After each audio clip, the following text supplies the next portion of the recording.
This intro, Kiki, has been meaning to be changed for so long, and then every time you and I sit, we talk, and I can never find the one that's supposed to be. But Miss Kiki, it's good to see you.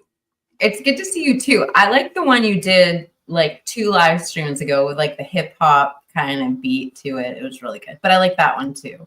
And thanks for putting those together. Whether it was you or Jen, they're awesome. Thank you. Well, you absolutely know it's not me that puts these things together. Everybody in the chat knows it's not me that puts these things together, but it's great to see everybody that has joined us so far. For everybody's knowledge, we are dual streaming. So please, everybody, don't forget to head over to Swamp Rose's channel, give a big thumbs up, give her a comment, give her some love as well. And see, my numbers in my chat just like went straight down when they found out Miss Beautiful Kiki is live as well. Well, likewise to my subs. For those that aren't familiar with AR's channel, please check him out and give him a sub. If you are a new sub to my channel, I live stream with AR quite frequently, and he's part of my team. So please visit his channel and give him some love too. Definitely appreciate that.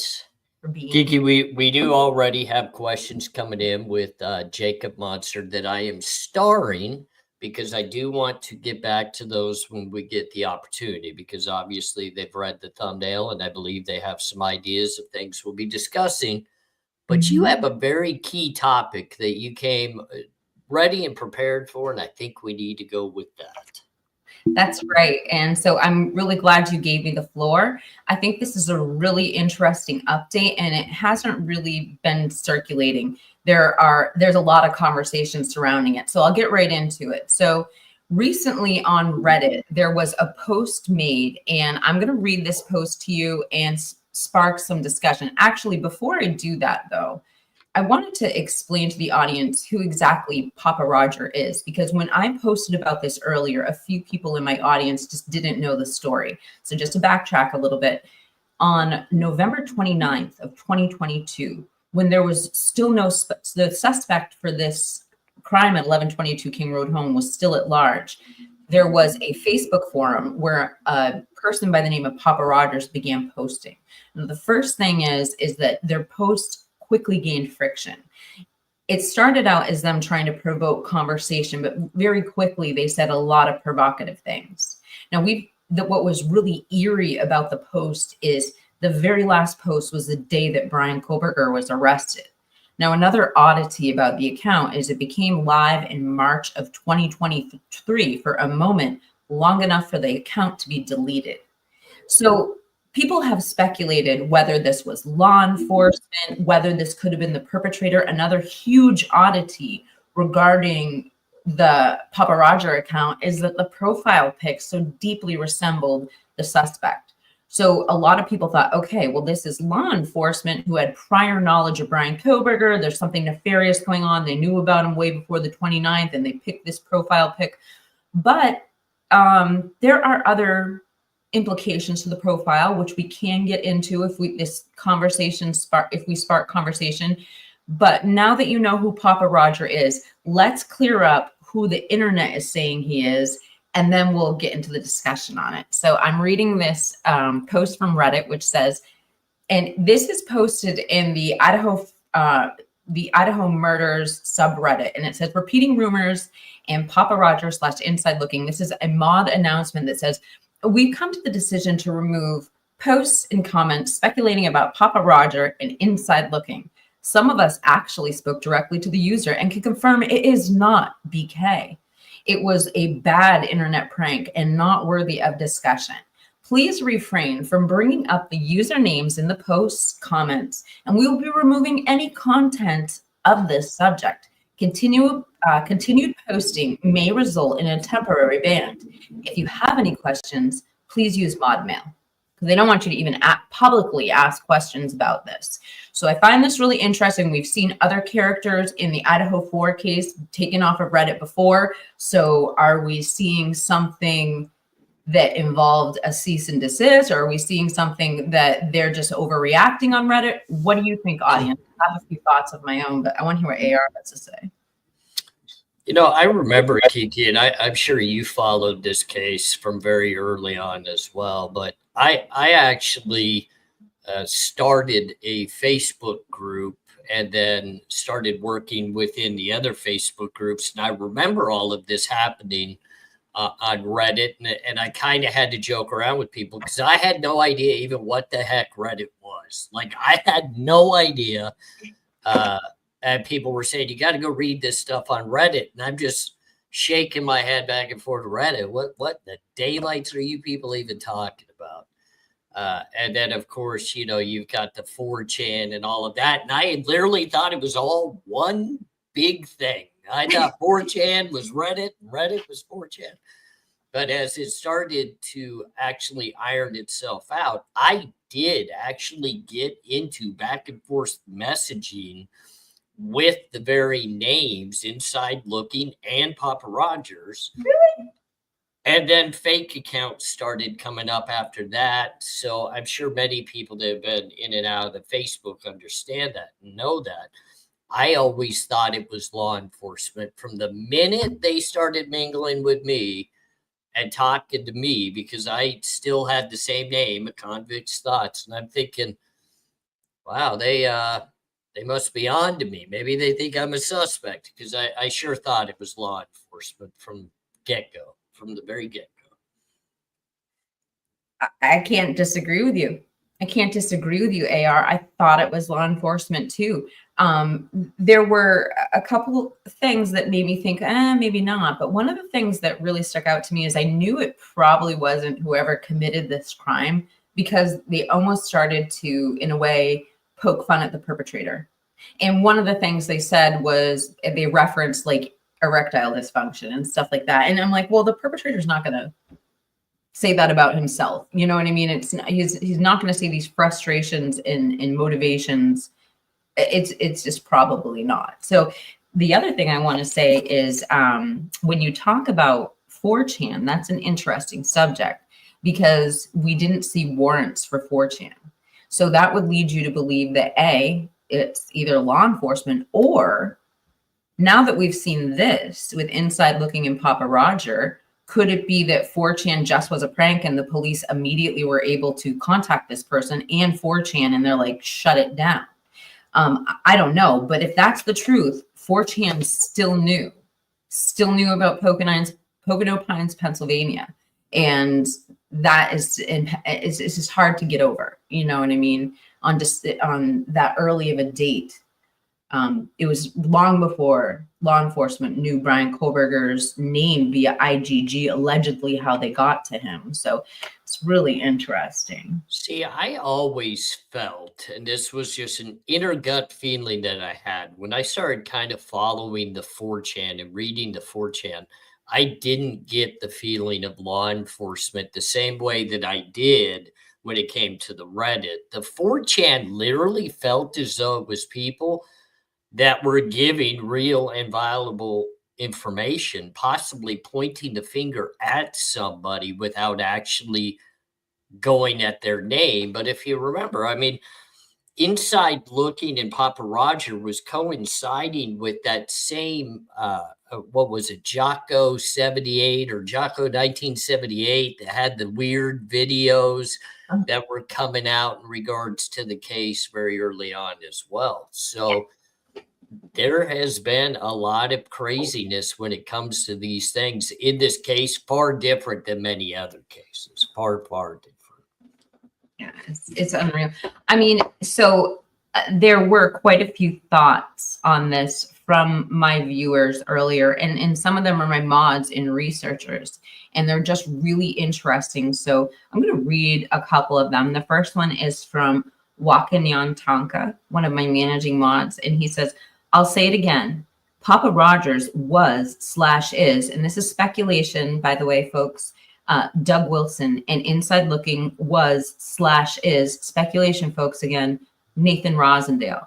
Probably should put my usual disclaimer here. Everything I say is my opinion and based on publicly available information. And I I'm sorry, but if we are going to look to somebody who pranked this, it's not that we're interjecting Doug Wilson's name into this. I mean, he made his No Quarter November video, Papa Rodger, Mr. Rogers theme. It was very random, and it talked a lot about trolls and FBI agents, and it definitely referenced the Idaho 4 case. And so, yeah, a lot of us thought that, particularly because if you take a close-up look at Papa Rodger's profile pic, once you zoom in, you can see this little button on the front of his Palatka hat. And that button happens to have a red star inside of it, indicative of the Red Army, which is indicative with communism and was clearly the chosen symbol of Stickergate, which we know Christ Church was so heavily involved in. So when you see somebody doing this, and also somewhat poking fun at law enforcement or the locals or whatever their motivation was, you wonder, could it be a local like that trying to bring local politics into it? And it just went a little too far. But it is odd that they chose that Red Army soldier. Now it does have a resemblance to BK. I've never really seen the identical resemblance, but as far as his theory about who it could be, I do see why people have thought of Christ Church. And as far as Rosendale, I mean, I don't know personally, but like you said, there are these undertones of like law enforcement when you were reading it, and it just did feel like law enforcement. So I thought that was an interesting comment.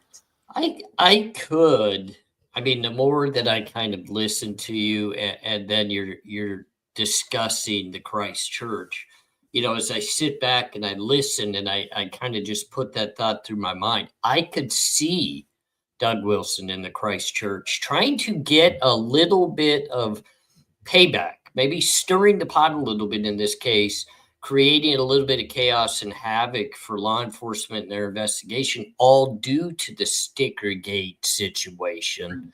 Like, hey, you really played with our children, and you guys are still, and I still don't think to this day, Kiki, that situation's resolved. I don't know that for sure, but I think there's still back and forth within the courts on what should transpire within that case. But God, that would just be really interesting to see, maybe a back and forth chaotic, stirring of the pot between the Christ Church and the Moscow Police Department in one of the biggest investigations of all time of the quadruple homicide. That would be interesting. That would be very interesting.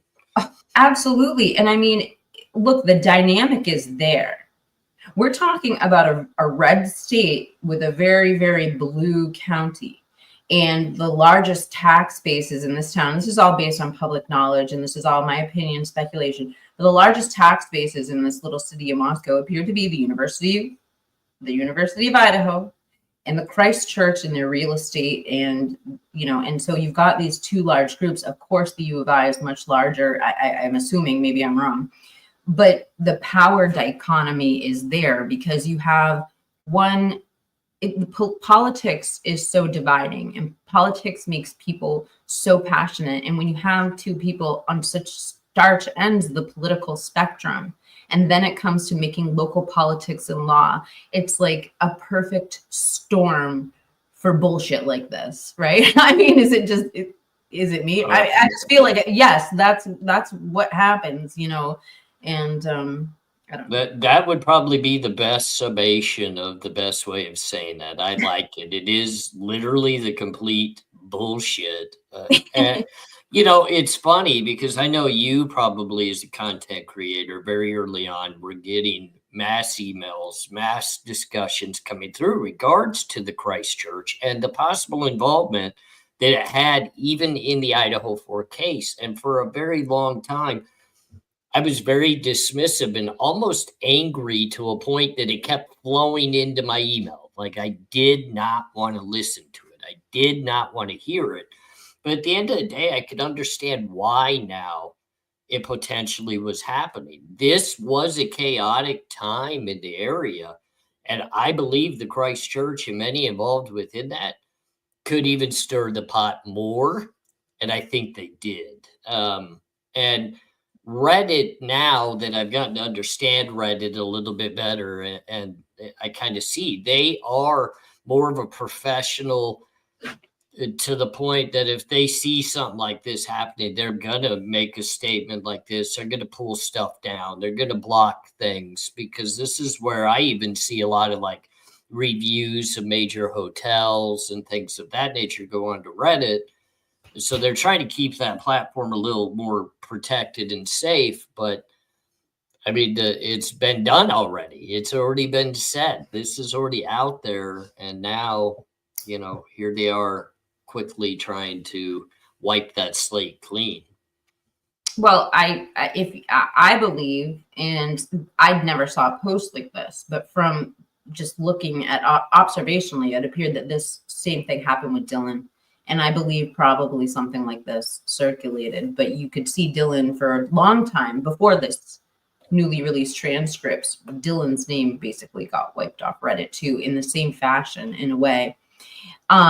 When you were just talking though a moment ago, I remembered something else, which I think also quickly heated up things, which is when Chief Fry decided to run for sheriff.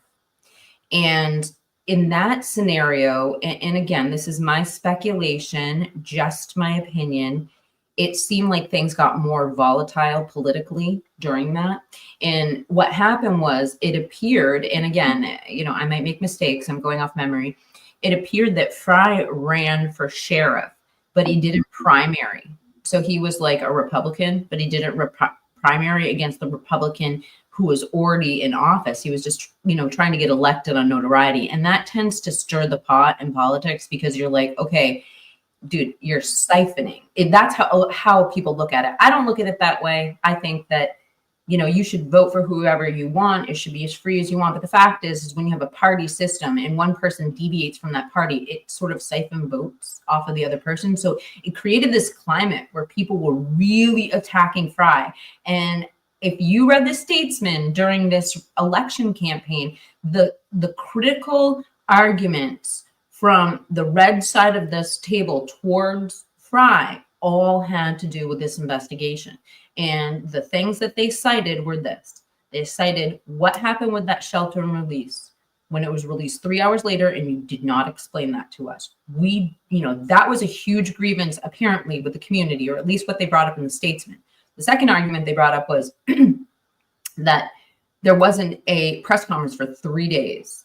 And whether that was Fry's fault, maybe not. I mean, I don't believe Fry was in charge at that point, but that was a huge grievance. And then the last grievance that they brought up in this election campaign was that the identification of the Elantra was one way, and then when the PCA came out, it was different. And they felt that they deserved some explanation as to why the community got involved. I mean, if you remember, the only reason we knew about Elantra was to get the community involved. Now, we might find something else out, because Fry emphatically said, I will not answer any of these questions, even if I get elected, until after this trial. So maybe there was a reason why they were lying about, or they were holding back on that information. But regardless, I'm just telling you the climate of the community when Fry was running, and why it's not out of the realm of possibility. This was a local meant to, I don't know, whatever their motive is. I don't want to, Well, that's, I'm always very careful. I don't talk politics very much, because I mean, it's just such a divisional discussion at all times that it's hard to please anybody or everybody when you talk politics. But just kind of a question in regards to Fry running. Did he run actually under a political siding, like Democrat, Republican, or was he a write-in, kind of a last-minute write-in? He ran as a independent, I believe, unless I'm mistaken. So he did not run as the Republican, because you have to primary to do that in that state. So you'd have to win the primary vote and be the Republican representative.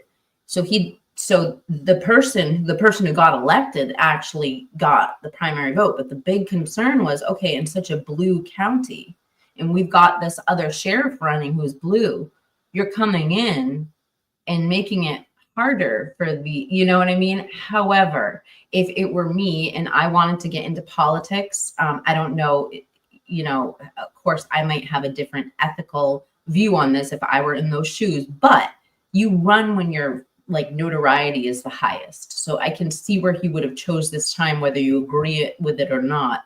That's how elections work. I literally, I mean, at the end of the day, and some people probably in Idaho, maybe in the Moscow area, are not going to agree with me, but I believe he used the IDAHO4 case to be his popularity vote and his public vote, where people could see him without actually paying any marketing or any of these advertisings that everybody else has to dump all this money into. Everybody visually saw him based upon the IDAHO4 case. And I think that's a stepping stone, because if you really think about it, how many people were promoted just based upon this one case, and it's not even solved yet?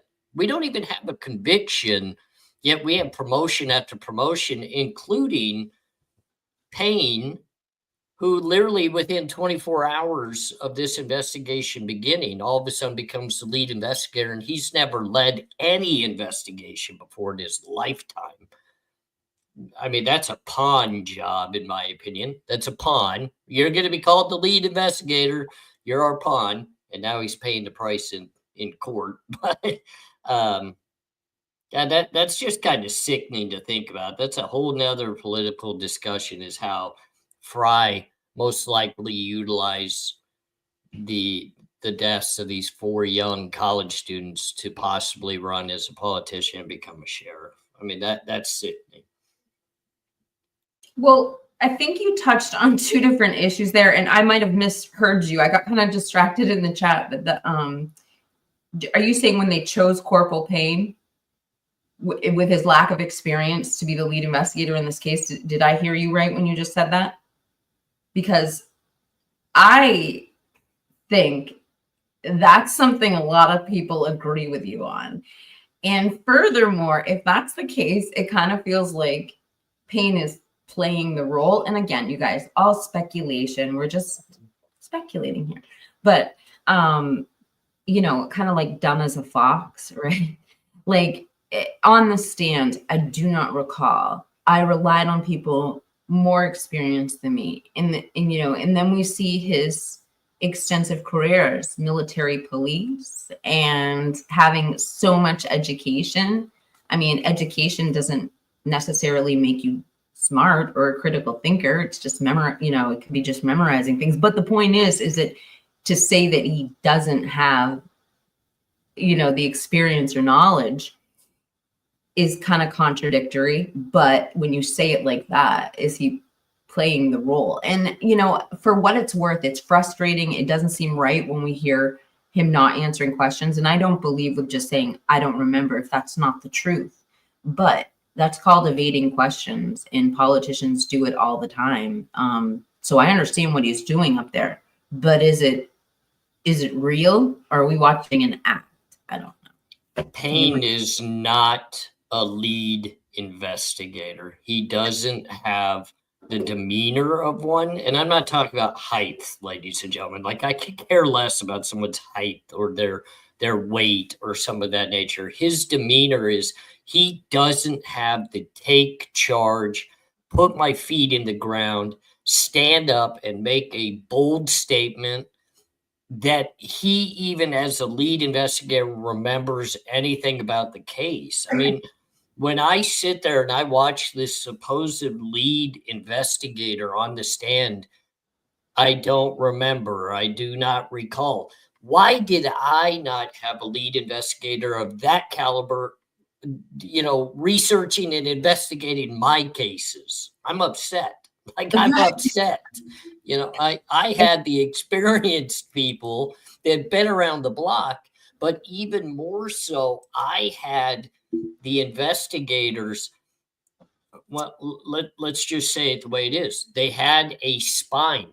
They had a backbone of strength that they could step in front of a camera, in front of a microphone, during an investigation and boldly make their own statements about how the investigation was happening. We never saw lead investigator Payne take any microphone discussing the case ever until we actually got into the courtroom where the defense was calling them to testify. Yeah. Okay, when you say it like that, it really puts it into perspective. I was looking at you got a comment right there. No, I'm sorry. No. I'm just hitting buttons. I was looking for one I had starred, and unfortunately I'm hitting others. I see one by Amy Conway at 9:41, and she says, I remember going back to, this isn't the one, but I might as well finish reading it since I just started. Sorry, guys. Sorry, Amy. I remember going back. Enon, after murders, left for a road trip, posted tons of cash on the hood of his car, and I heard it disappeared. I always thought that was bizarre. Chefs don't make money like that. We could talk about Enon for a long time. I've actually heard interesting arguments that he might be some sort of witness in this case, but that wasn't the comment I meant to grab. Sorry, rookie. That's an interesting thought. Just quickly, we'll go in that direction, because this is what you and I are so good at, is we'll begin on this path and then we'll change highways and we'll go another direction. Enon Harsh, very early on, was rumored that he was going to come and testify at some of these early hearings, and that did not happen. I just don't think, how we're always having that conversation of credibility.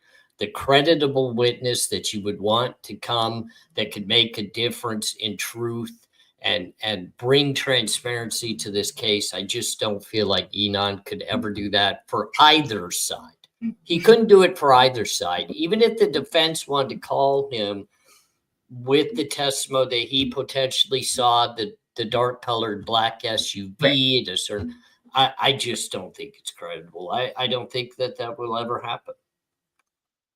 I think that, so like, in the chat can correct me if I'm wrong, my first impression of Enon Harsh was before I was following this case, and I was just hearing little interviews of him here and there. And then I heard one interview, and then in the next interview, I heard him adding to his story. And it could have been because I didn't hear the whole thing, but what I heard, and this is just going off memory from back in the day, I remembered him saying he heard a scream, and there was one other thing I remember him saying after the fact, but I know the scream came in the second interview that I heard from him. Maybe I heard them out of order, but I always thought to myself, after I heard Cy Ray make this really interesting statement in one of his podcasts, I kind of started realizing that what he said is he was talking about like different footage in this case, or different like witnesses, or like different evidence that's allowed to be out in the IDAHO4 case. And he's like,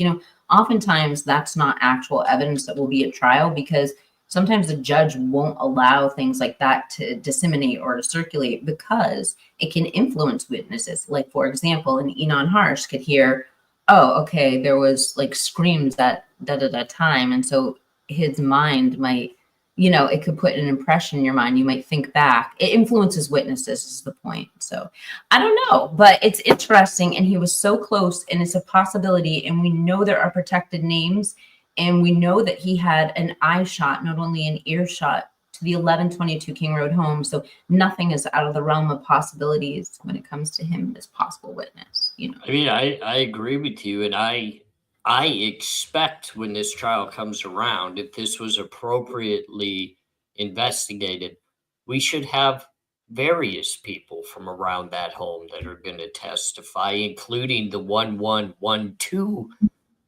road home where the camera's from. I think that if their audio could pick something up, I mean, there's got to be somebody that's going to come forward and say they heard, saw something that would testify. And I don't know if that'll be for the prosecution or the defense, but that's going to be another reflection. And just quickly to jump back to Payne, this could be another reflection on the lead investigator's capability when it comes to this case. And I still have that inner feeling, damn, I wish this was the guy that investigated some of my cases because I could have potentially got off.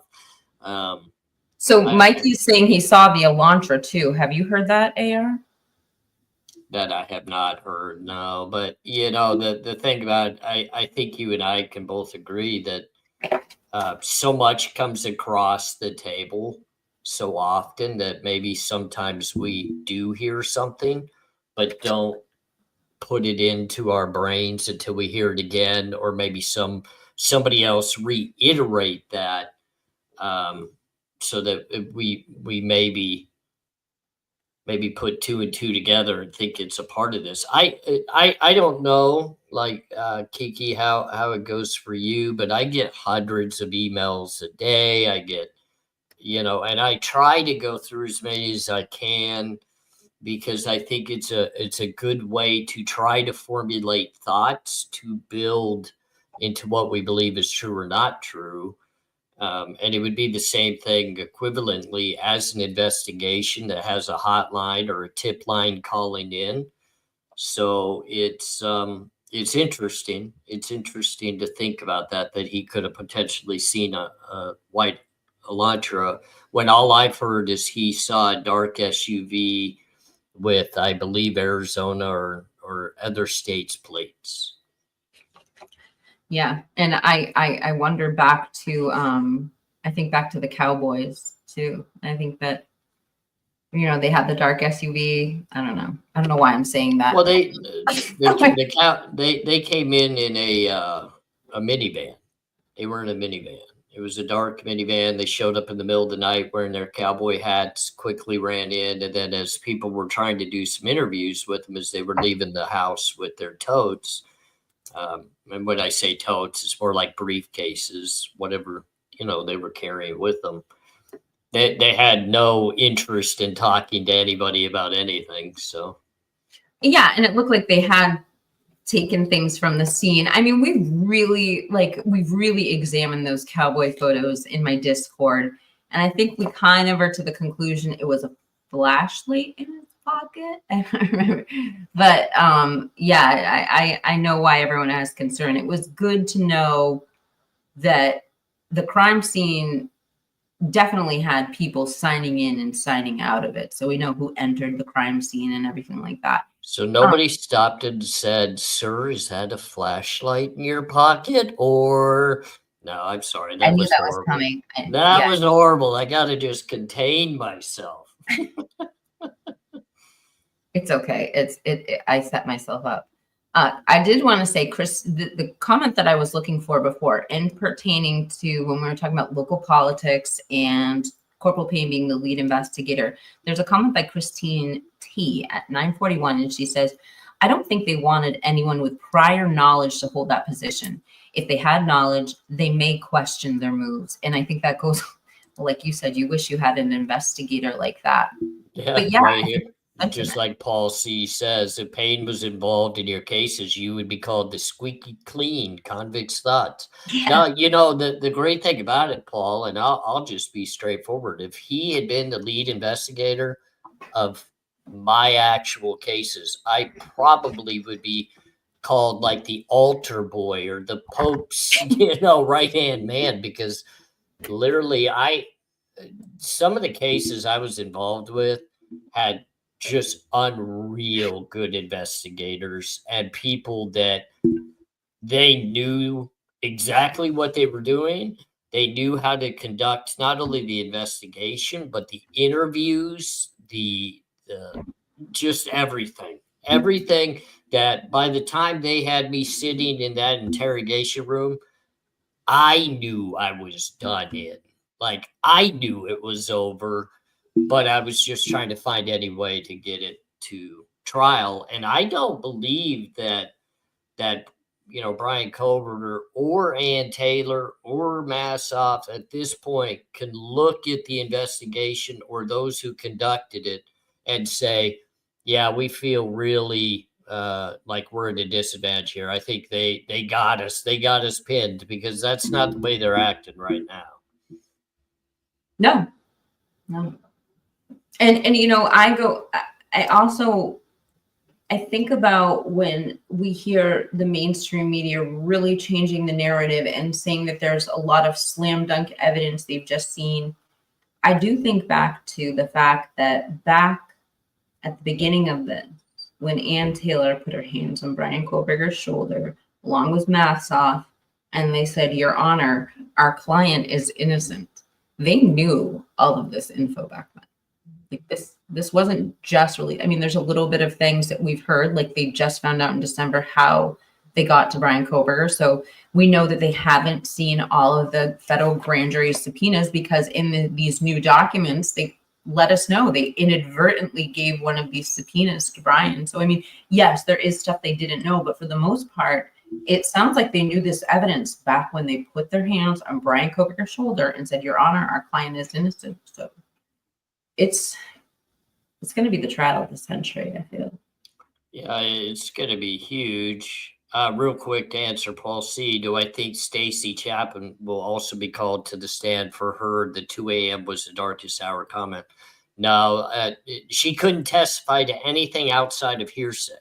So there's really no point for her or her husband to take the stand. Now, it's going to be different in regards to some of the other victims' family members, the ones that got phone calls, the ones that have a little more information, like Xana's father. Let's utilize him. Xana's father will take the stand to testify to the Xana phone call to him when, the sister had to hold him back from going over to the home because he had been drinking a little bit or whatever that might be. But just to detail out, some of the information that he knew from that night that had transpired or what had happened.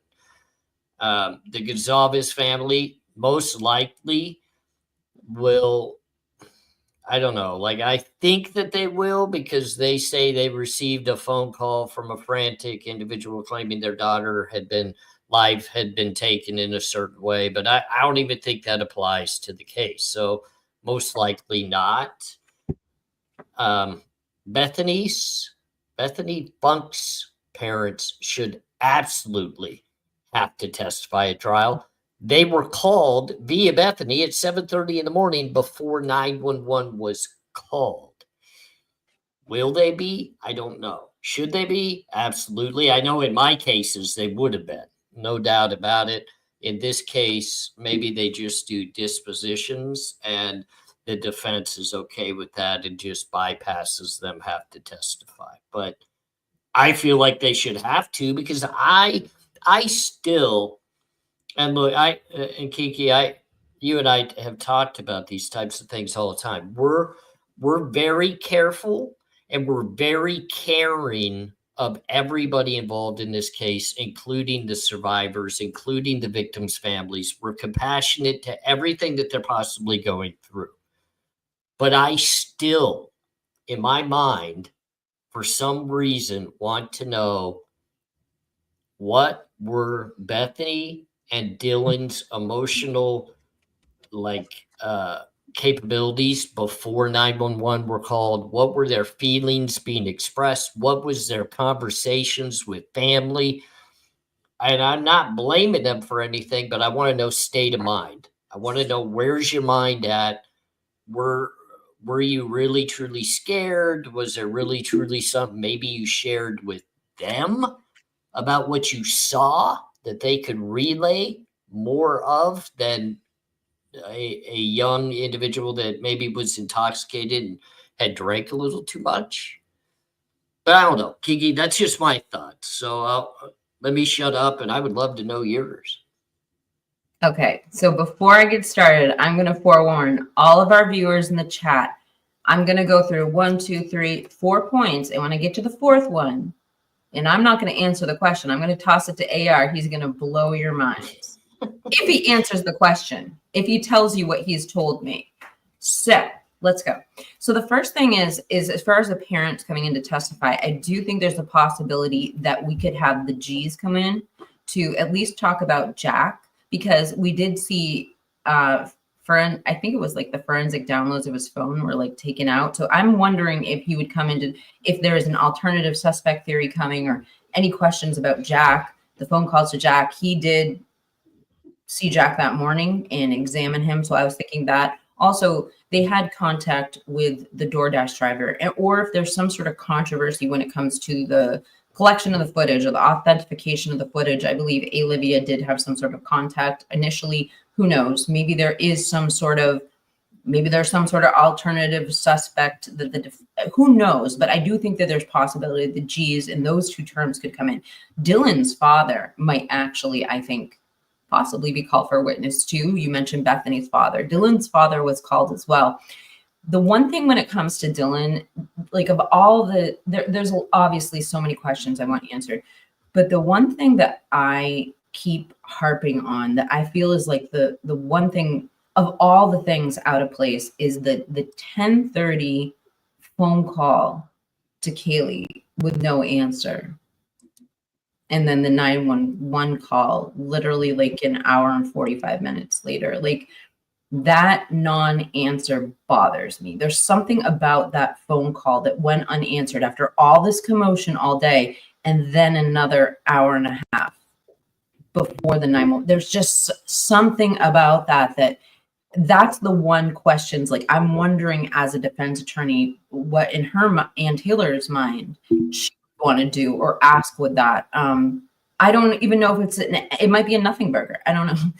But then the last point where there could be, I don't know if a parent called in, but I don't know, maybe Xana's father could call to be asked about this. And this is where I don't know if AR is going to answer, but, you know, we saw in the new documents reference to DoorDash.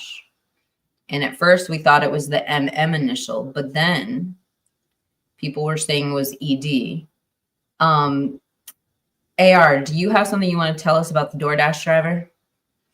And I know where you're trying to go with this. So very early and even not long ago, because this has been a huge talking point, ladies and gentlemen. I get it. It's everybody's on their mind trying to figure out who possibly is the DoorDash driver. And I had individuals, not even a individuals reach out to me, one of them stating clearly that they were the grandmother of the DoorDash driver, even giving me details of where the person was staying and who they were staying with and how they were scared of this and that, because they are going to have to testify.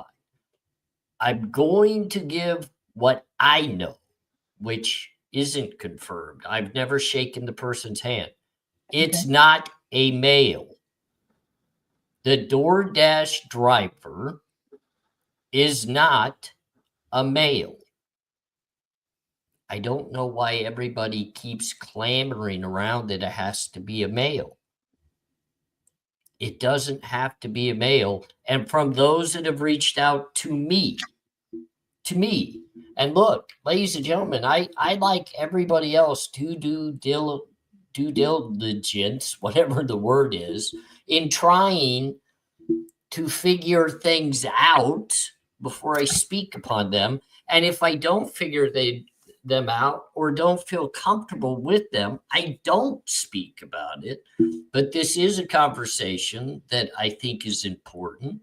Kiki and I did discuss this, and she felt it was important that I relayed the little bit that I know. And look, like I said, it's not one person that reached out to me. And also, I don't feel as though these people would ultimately go all the way out and lie to me, yet give me all of their personal cell phone numbers, personally want to meet with me in person, and even offer to show me pictures and other things. This is something that I just might take advantage of, Kiki. I don't know, but so many people have made the determination in their mind that it's got to be this or it's got to be that. from everything that I've worked through, it is not a male. I don't know a name. And even if I did, I wouldn't give it. Actually, I do know a first name. I was going to say, I believe I know who it is too. And I just want to start by saying, you don't have to, you can say this with some confidence because there has been validation, and it's not just validation in whispers in back rooms of the true crime community. We saw on a major nighttime, prime time news, whatever, it was 48 hours, and Olivia came on. Now, the first time she said her, she had a second chance to correct herself, and she said she. Olivia, we're talking about Kaylee Gonzalez's older sister, and when she was referencing the DoorDash driver. And so it's interesting because you would think that she would have corrected herself, that wouldn't have been a slip of the tongue. Every time Olivia has spoke, I definitely, people have shown me mistakes that maybe she made in the beginning, but she did a really good job not ever being in the public eye, being thrown into the spotlight. She I don't think she was my point is this: I don't think she misspoke. I don't think you do that twice, and I don't think when you have an opportunity to correct the record with such delicate information, you wouldn't have done so. So it validates what you're saying, because the victim's own sister made this statement, and we have seen the articles of, and I won't say her name either, but I've shown them on my channel. And I think C-Girl from TikTok has done a ton of work on this too. Hugrific has posted some of those. C-Girl, I used to see content from C-Girl, and I'm not sure where I saw it, but I actually enjoyed a lot of stuff that C-Girl put out. I'm not saying I agreed with everything or didn't agree with it. I just really enjoyed. I haven't seen it as of late. Maybe I got blocked. I don't know. I've been blocked so many places lately. I think Catacomb Man is correcting me. She was talking about the Lyft driver. So I don't know. I'm getting all this confused, but I think this is fascinating, and we have new initials. What can we do with this information? Can we speculate on it more? AR is pretty confident in his source, but you heard, we're looking to sources is because sources, and these are not sources that stand on a single side of guilt or not guilt. They're not pro-Burger bashers. They're not pro-Burger innocents. These are individuals that literally have reached out, and it was just kind of a by mishap that we bumped into each other to start with, and then we just kind of built a little bit more of a talking, I guess, relationship. It wasn't like a hangout buddy. We don't, but it moved forward to the point that they were willing to ask my opinion about things, of protection wise, of how to stay out of the eyes. And the thing is if it were just one person that had reached out to me and gave me their story, well, then, okay, I'll take it as a grain of salt. I'll listen to it, but I won't really put a lot of weight in it. When the second person comes out that doesn't even know of the first person and shares a little bit more info that aligns with that first person, you start to listen a little more boldly to what they have to say. And then when 3, 4, 5 more come out and say, hey, look, we've enjoyed your work through the Facebook community. We enjoy the fact you're transparent. You're changing your life. We trust you. Can we have more of a conversation? That's when I start to build a bond with those people.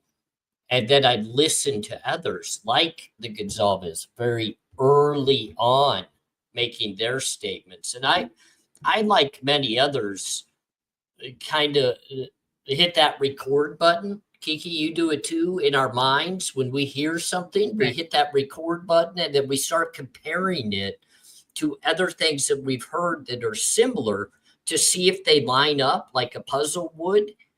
And when those puzzle pieces start to fall together,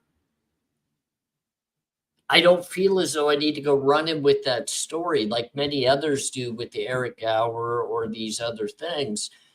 Look, it's one thing for Eric Gower to be the private driver. Okay, that's good. If you guys can make that connection, cool. I get it. But, you know, we have to be careful that we don't connect too many Eric Gowers into three different parts of this case to try to make the puzzle pieces fit, because they don't always fit. That doesn't always happen. And I get it. Like I saw the other day, someone talk about Rory going, you know, and getting someone at Jack in the Box to confirm this is the person. They're fat, they're big, they're okay. There's a narrative push, ladies and gentlemen. And I have nothing wrong with Rory. I like Rory. Rory's a nice guy. I talk with Rory. I've done lives with him. He's very easy to work with, very cool. And that's thou shalt not crime or something. I'm sorry. If you're wondering, Kiki, that's Rory with the Tommy Jude and the thou shalt not crime or whatever it is. But you know, that's the thing. Like, Jack in the Box is not going to tell you who the DoorDash driver was that delivered the food to the King Road home at 4 a.m. on the night of a quadruple homicide. They're not going to show you a picture. That's against their company policy. Call DoorDash. They'll give you the entirety of their policy. They will never tell you who the driver is. And even on your receipt that you get from DoorDash, it will not tell you your entire driver's name.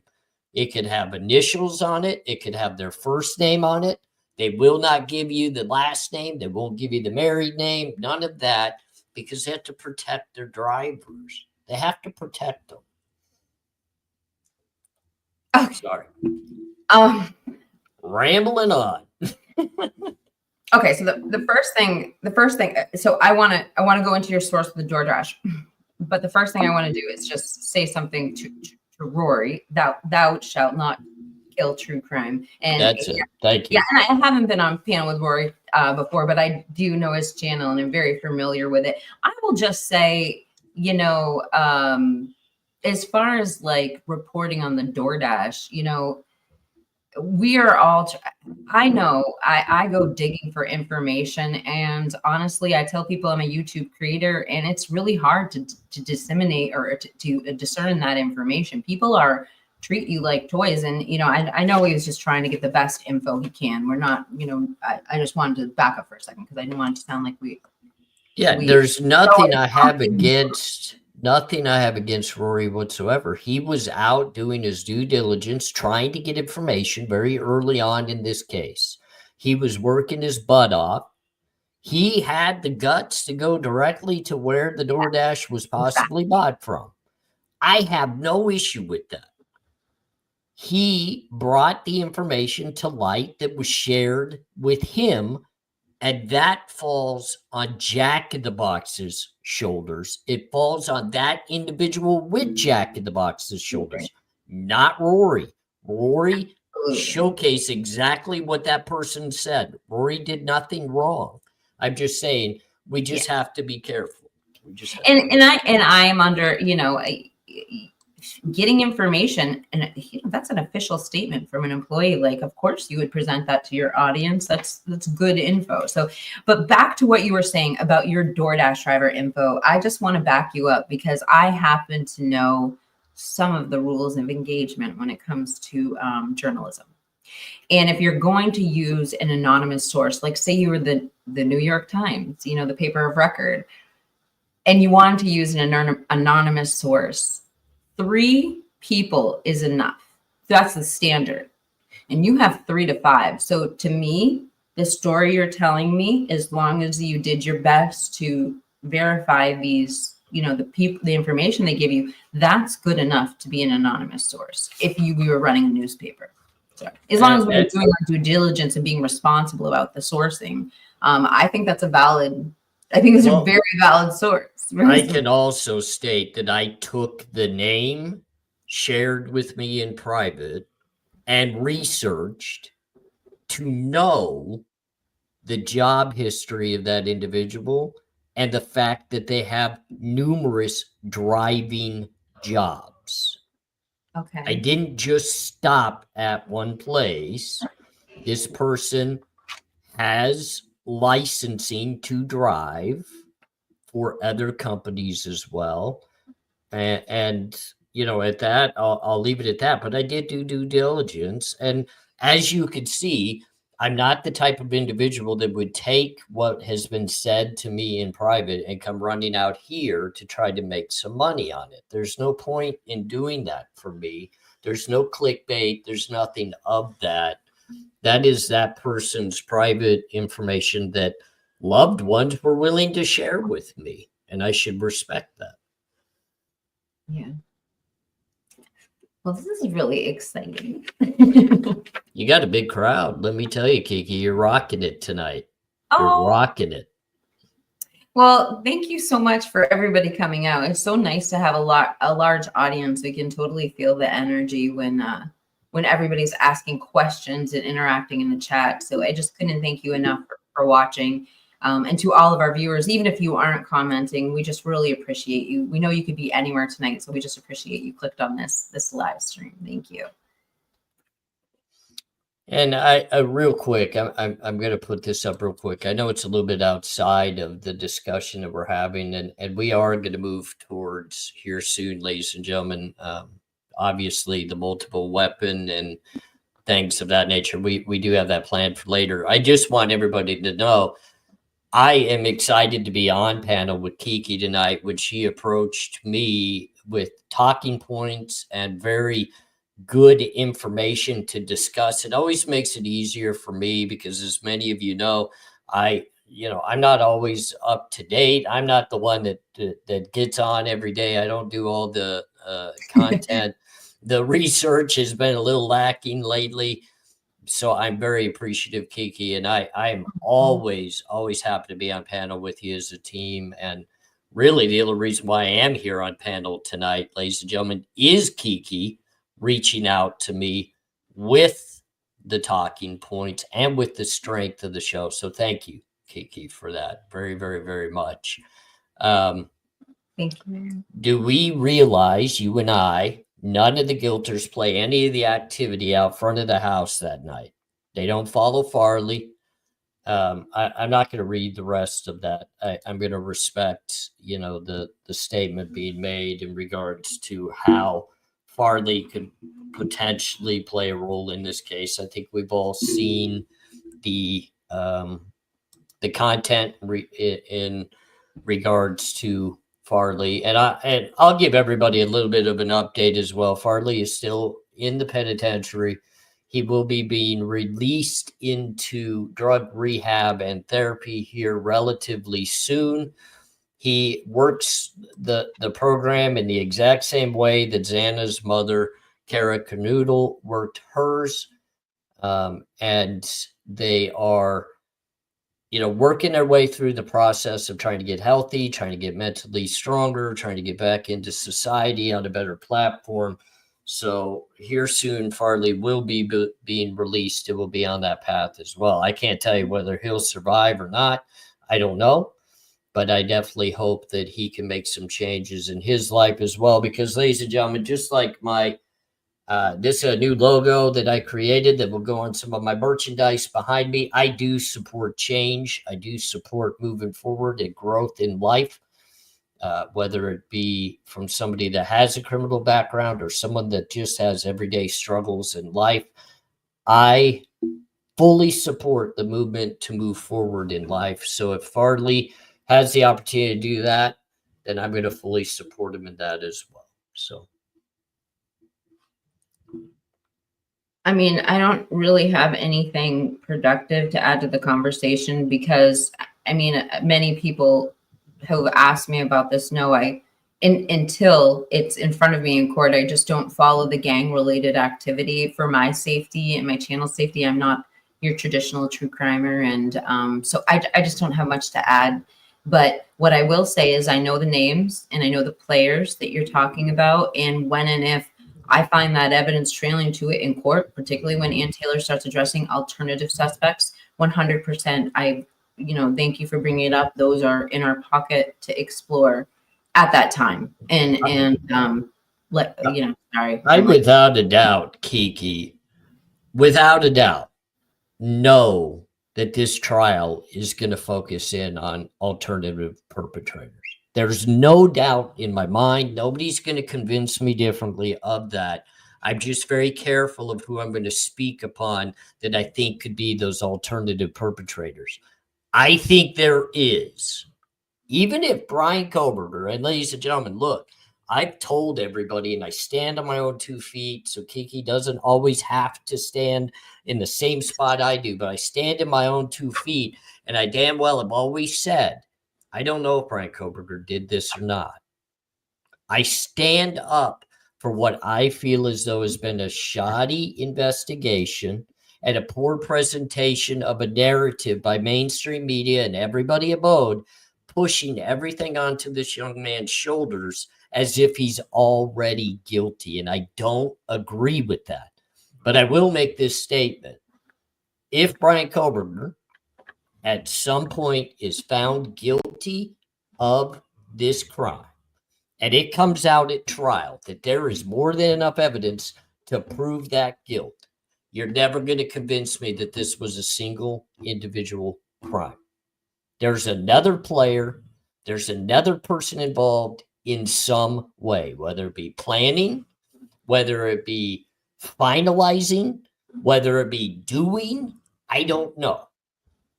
But there's more to this story that I think that we're going to figure out. And Tara said that she got blocked on my channel, and Tara, I don't believe I've blocked you, so I don't know why you would be blocked, but I can click on your comment. But if you are blocked, I'm sorry, I'm not sure how or why. I do have moderators, so if they saw something that was inappropriate, they might have done that. Sorry, Kiki, but I'll throw it back to you. The alternative perp defense is 100% coming at trial, even if Ann Taylor has to finagle her way into it to make that happen. Right. Well, okay. So recently with Cyre's affidavit, it's like this crash course in how they track the cell phones. And the whole thing is perplexing to me. Why this isn't even a debate, because we heard so much about the metadata, and allegedly this information was going to be able to tell every single movement of that phone. Well, we don't have that. And it looks like they're relying on Cyre. And why I bring that up is because part of Cyre's affidavit talks about the tower dump, okay? And there are two sides to this story, and I'm learning both of them. It's a lot to understand, because not only do you have to understand the way that they actually track the vehicle or the cell phone like this, but there's also another role, which is the coverage of the cell phone tower and the elevation of the actual cell phone, the terrain. So these things play a role. But with that, so I'm going to say that I'm learning a lot about that, so I don't 100% know. But there's 2 points I want to make about the 3,800 cell phone tower dump that they had. Number one, in that tower dump was an alternative suspect. And that was quite a ways after the crime. So I'm just curious how they cleared that suspect. Is this going to be something Cyre talks about when they bring up alternative suspect? Is Cyre going to play a role in talking about where this other cell phone was? Is that part of this? Second to that, I was under the impression that if they had 3,800 cell phones in the tower dump, that meant everybody who had a cell phone running up and powered up at that time. And when I'm beginning to understand, it's really only someone who received a phone call, a text, or like an update or an email during that time. It's who received things. So it's not as cut and dry as everyone is saying. It's not a snapshot in time of who had a cell phone in that area. It's a snapshot in time of who was receiving data during that 2-hour period they requested. And if I said that wrong, I'm sorry, but I'm just trying to like give fresh information or whatever. Oh, I appreciate that very much. I know you've worked very hard in regards to the SIRE and what's going to be coming through the, the testimony and the possible, workings that he's going to be doing for the defense. And I absolutely respect that. I don't have the knowledge that you do, Kiki, on that conversation, but I'm always one that will definitely listen and learn, and I'm glad that you've taken the lead in that and done such good work with that, because I have a lot of respect for Cybre. I've read a lot about him. I've looked into his work. I've done a lot of things, and he stands alone on very, very detailed, creditable work. So I'm excited to learn more about. I mean, I'm sorry. Obviously I can't shut up about Cyre, and I'm sorry about that to the viewers, but I can't. And I have a couple more points I want to talk about him. And then number one, he when we talk about his credibility, okay, let's just go aside from bringing up his wealth of oh God, Phil, thank you so much for the blessing. Phil just gifted 10 Swamp Rose memberships. Thank you so much. I just posted it on the screen because I wanted to say a big thank you when I got the chance to. Thank you for doing that, Phil. You're always amazing, my friend. And welcome new members. Thank you so much, Phil. So when it comes to Cyre, putting his experience aside, not listing out literally the 2 pages of expert experience, literally this information they're using, the special expert information he's using, he literally wrote it. Like, it is his information. But going down to the brass tacks of all of this, we had roughly 99 other convictions prior to Bryan Kohberger, where we had Cyre testifying for the prosecution. So I just want everybody who blindly attacks Cyre to stop for a second and answer the question. If we go into court and Cyre's science is debunked, are you then going to jump on the Innocence Project for the people that he's helped convict? I mean, it's a serious question. Of course, it's a little bit tongue-in-cheek, but I mean, it's going to be a legitimate question. Should we discredit Cyre on the stand? And if we credit his software and science that has been used to put people in jail? Because the question that really has a question that I've debated recently, and I'll bring it to my audience. What is worse, in this case, an extreme offender being out on the loose or an innocent man going to jail? And at first, when I answered that question, I'm like, well, an extreme offender out on the loose. And then I stopped with good counsel and somebody, and I realized the worst thing that could happen is an innocent man going to jail. And I'm sorry if I said that a little weird, but it's live. I'm sorry. I think both scenarios are horrible. And that's why at the end of the day, we have to be able to believe in and trust that the investigation is being done correctly. And that's why, and thank you again, Phil, just gifted 5 memberships to my channel. And I truly appreciate that as well. Thank you. And to those that become members, I'll apologize now.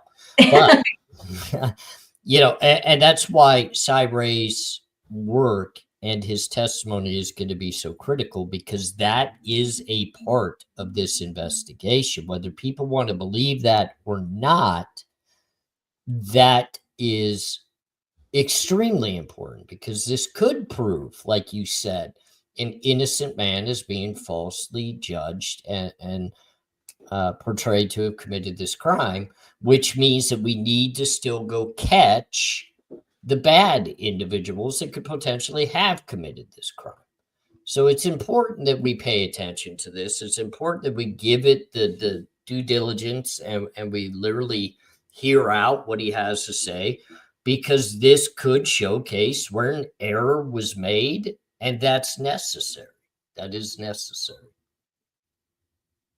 I'm sorry. I kind of have to just get to the chat on this one. Twiz made a comment.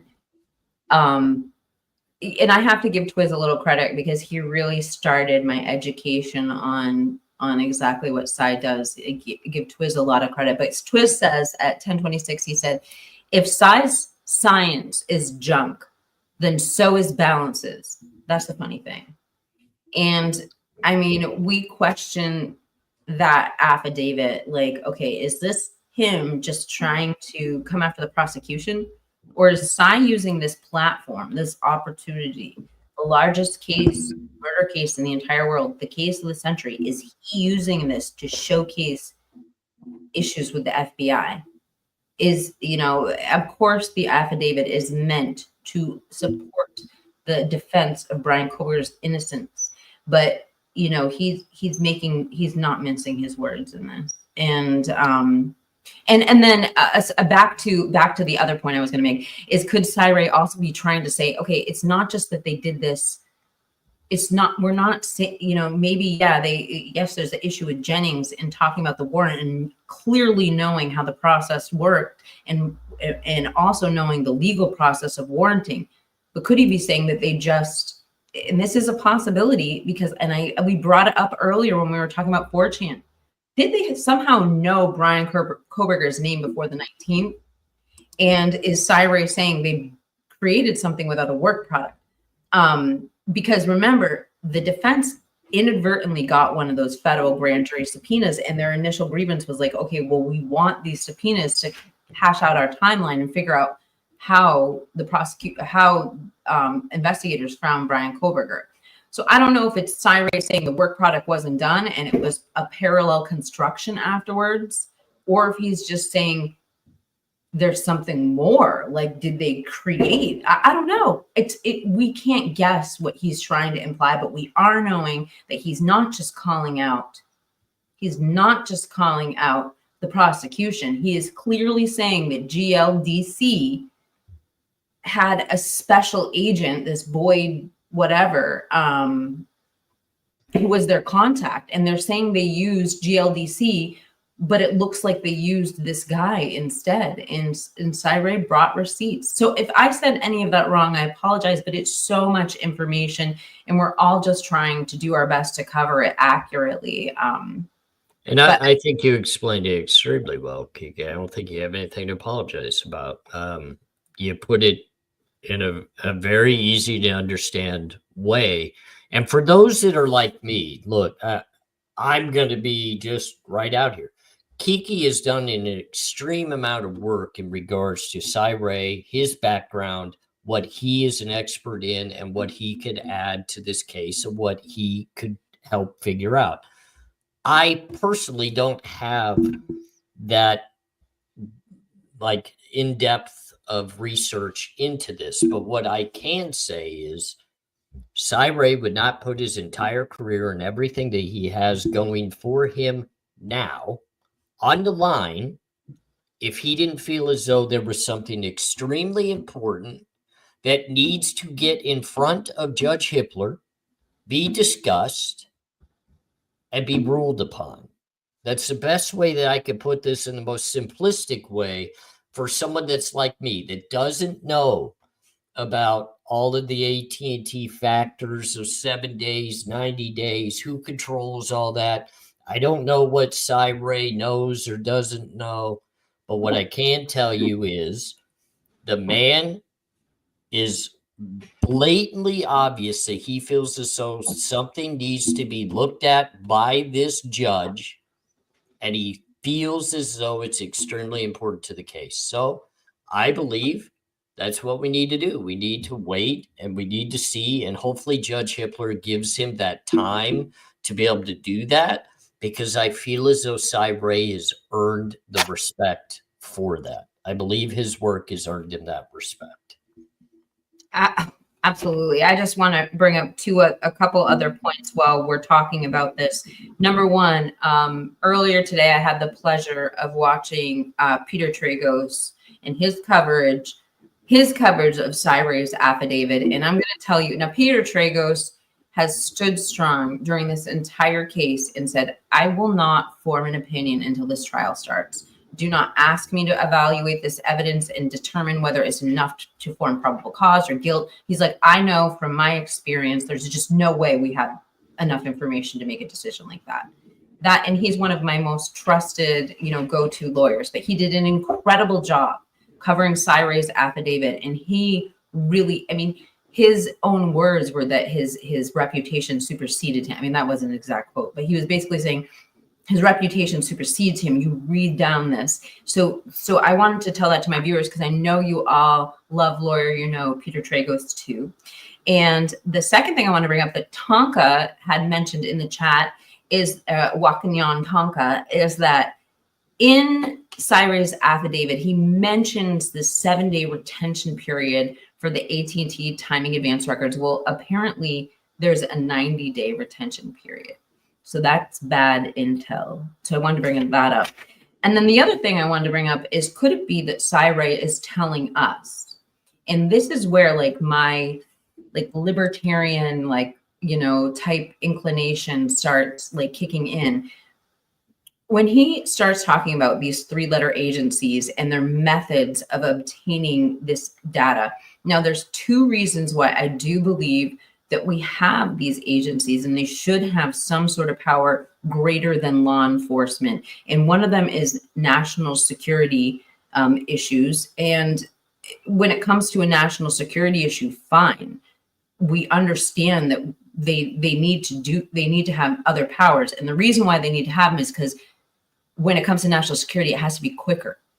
And so we do want to give some grace to these agencies to protect us. However, I think what Cyray, if I had, and I'm not going to put words into his mouth, but if I had to make a determination, as a libertarian, what he's trying to do, he's trying to say, okay, fine, you have these methods to backdoor things.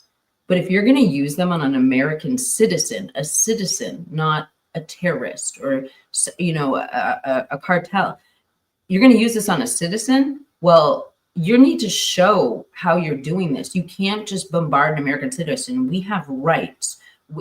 They're not just our constitutional rights. We believe as Americans, these are God-given rights. So I think that if Cyray is bringing this up, I don't think it's necessarily about Bryan Kohberger if he's bringing up an FBI source. I think it's about all of us. And it's about what he's witnessed. He created this software. He teaches the people who use this technology to convict people.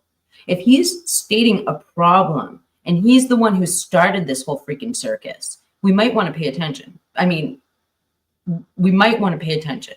And so, and yes, I'm going to get more into the technical aspects as we get closer to trial. And I'm sorry, I can't address the terrain issues and, a couple of other things like the range of the cell phone tower. I know there are a lot of questions when Bryan Kohberger's phone allegedly starts reconnecting near Genesee, and do they really even have a ping near there? We touched base on that last night. So I'm throwing a lot of stuff out there. I'm sorry, you guys. Caffeine is a hell of a drug. Just saying. Real quick, Lisa Shelton did ask you, Swamp, in regards to the podcast for Cyray and his wife. I don't know exactly the name of it or the link. If you could drop that, it would be appreciative. Sure, I sure will. And I'll just say it. I'll say it's Socialite Crime Club. And that's my dog. That's the exact handle, at Socialite Crime Club. And he has his podcast truly is dedicated to his work product. But if you like true crime and you like hearing these riveting stories and about how people really, these heroes help us to protect us from these really evil people, tune in. It's one of the greatest listens and podcasts that's come out in the last couple of years. So, and they soared to success when they came on the platform. And thank you, Christy Nevada, for posting that. Much appreciated to you. And then Leslie and Billy, thank you for the $3 super sticker. That's always so appreciated. And we are truly thankful. I'm going to get the opportunity, believe it or not. I'm going to be stopping on my way to Boise, Idaho, just so everybody can hear it again that hasn't heard it. I will be making that trek up to Boise, Idaho for the April 9th and 10th hearings. I get to put on a suit and try to play the part of a good-looking little reporter out in front of the court. But I'm excited because I'm going to be able to stop by, meet with Leslie and Billy, who have been absolutely amazing supporters of mine. I'm going to stop in Utah on the way as they have some toys for the dogs, and I'm going to get to shake hands and meet with them. And it's going to be amazing, amazing, amazing. So that's another thing. I'll say real quick, just get in. Twizzle, Stick, and I will be in Boise, Idaho, and we do have plans of being together. And yes, we will be going live together from Boise, Idaho. We will not let this chance pass to bring the Twizzle Stick live with the convict from the court. Imagine that one. That's got to be just amazing.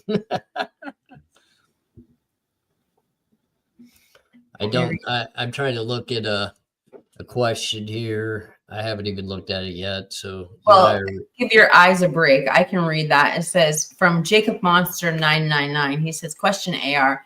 I was watching a YouTuber named Crime Circus, and he said, no, never turn his phone off. The time was just different. And he also said in recent, there was a car accident outside of BK's house. Great comment. There's so much there. Do you want to take this one? My dog just gave me a hat. Is Crime Circus drip drop? Yeah. Okay. I just had to make sure. Ladies and gentlemen, I don't get to watch a lot of YouTube anymore. I do my best to tune in to those I truly, want to support and do everything I can to support. But I don't make it to every channel. I don't get to watch every bit of content like I used to do. Drip Drop's an interesting individual. He's put out a lot of work for a long time, much longer than I've been on the platform. So I give him a lot of respect for what he's done. We do all know about that car accident that obviously happened outside of Bryan Kohberger's apartment complex. We know it's an odd coincidental time to when Bryan Kohberger was most likely leaving his apartment. In the state's point of view, that's the time he would have been leaving his apartment.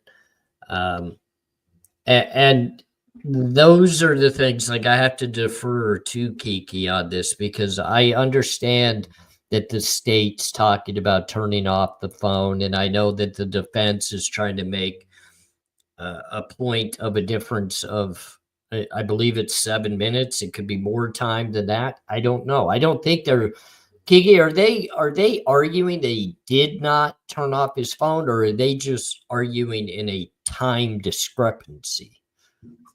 Oh my gosh, this is so bad because somebody, okay, so here's the thing is I'm guessing right now. I'm going to have a better answer to this question. But as far as I know, Bryan Kohberger did not power off his phone. And you can argue with me in the chat. Not argue with me. You can correct me in the chat. I'd love to hear you back to that. Argue with her, please. But what I will say is the reason I'm wishy-washy about my answer, if you had asked me yesterday, I would say Bryan Kohberger did not power off his phone. However, I heard something contrary to that today, but I wasn't able to get all the details. So I'll have to say I'm going to have to answer that question later. It really revolves around the science and what they have the capabilities of actually telling. Like I said, the call detail record is not, the call detail record is a detail of the calls and texts and data coming into the phone.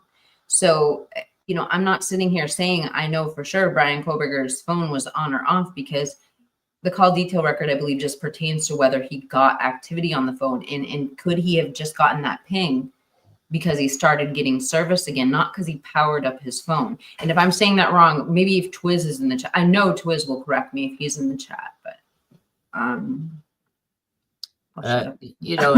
that's the thing too. So when you get to trial, it's the battle of the experts. Right. And I truly believe that the most people that follow us and engage with us have the common sense to know when that battle within the courtroom transpires, it's expert against expert and how they feel, whether one feels the phone went off, one feels the phone is just a difference of minutes or whatever it might be. That's going to be for them to figure out, because they've got all the backing, the technology, the knowledge, the experience. They've got all of that. They're going to display it all. But I'm telling you, a direct statement in Cy Ray's affidavit, and this is one thing that really caught my complete attention, is his statement, this is not going to be a battle of experts. This is going to be across the board, agreed upon. And Angel D, thank you for gifting the 5 memberships to Swamp Rose. Truly appreciated. That's amazing of you.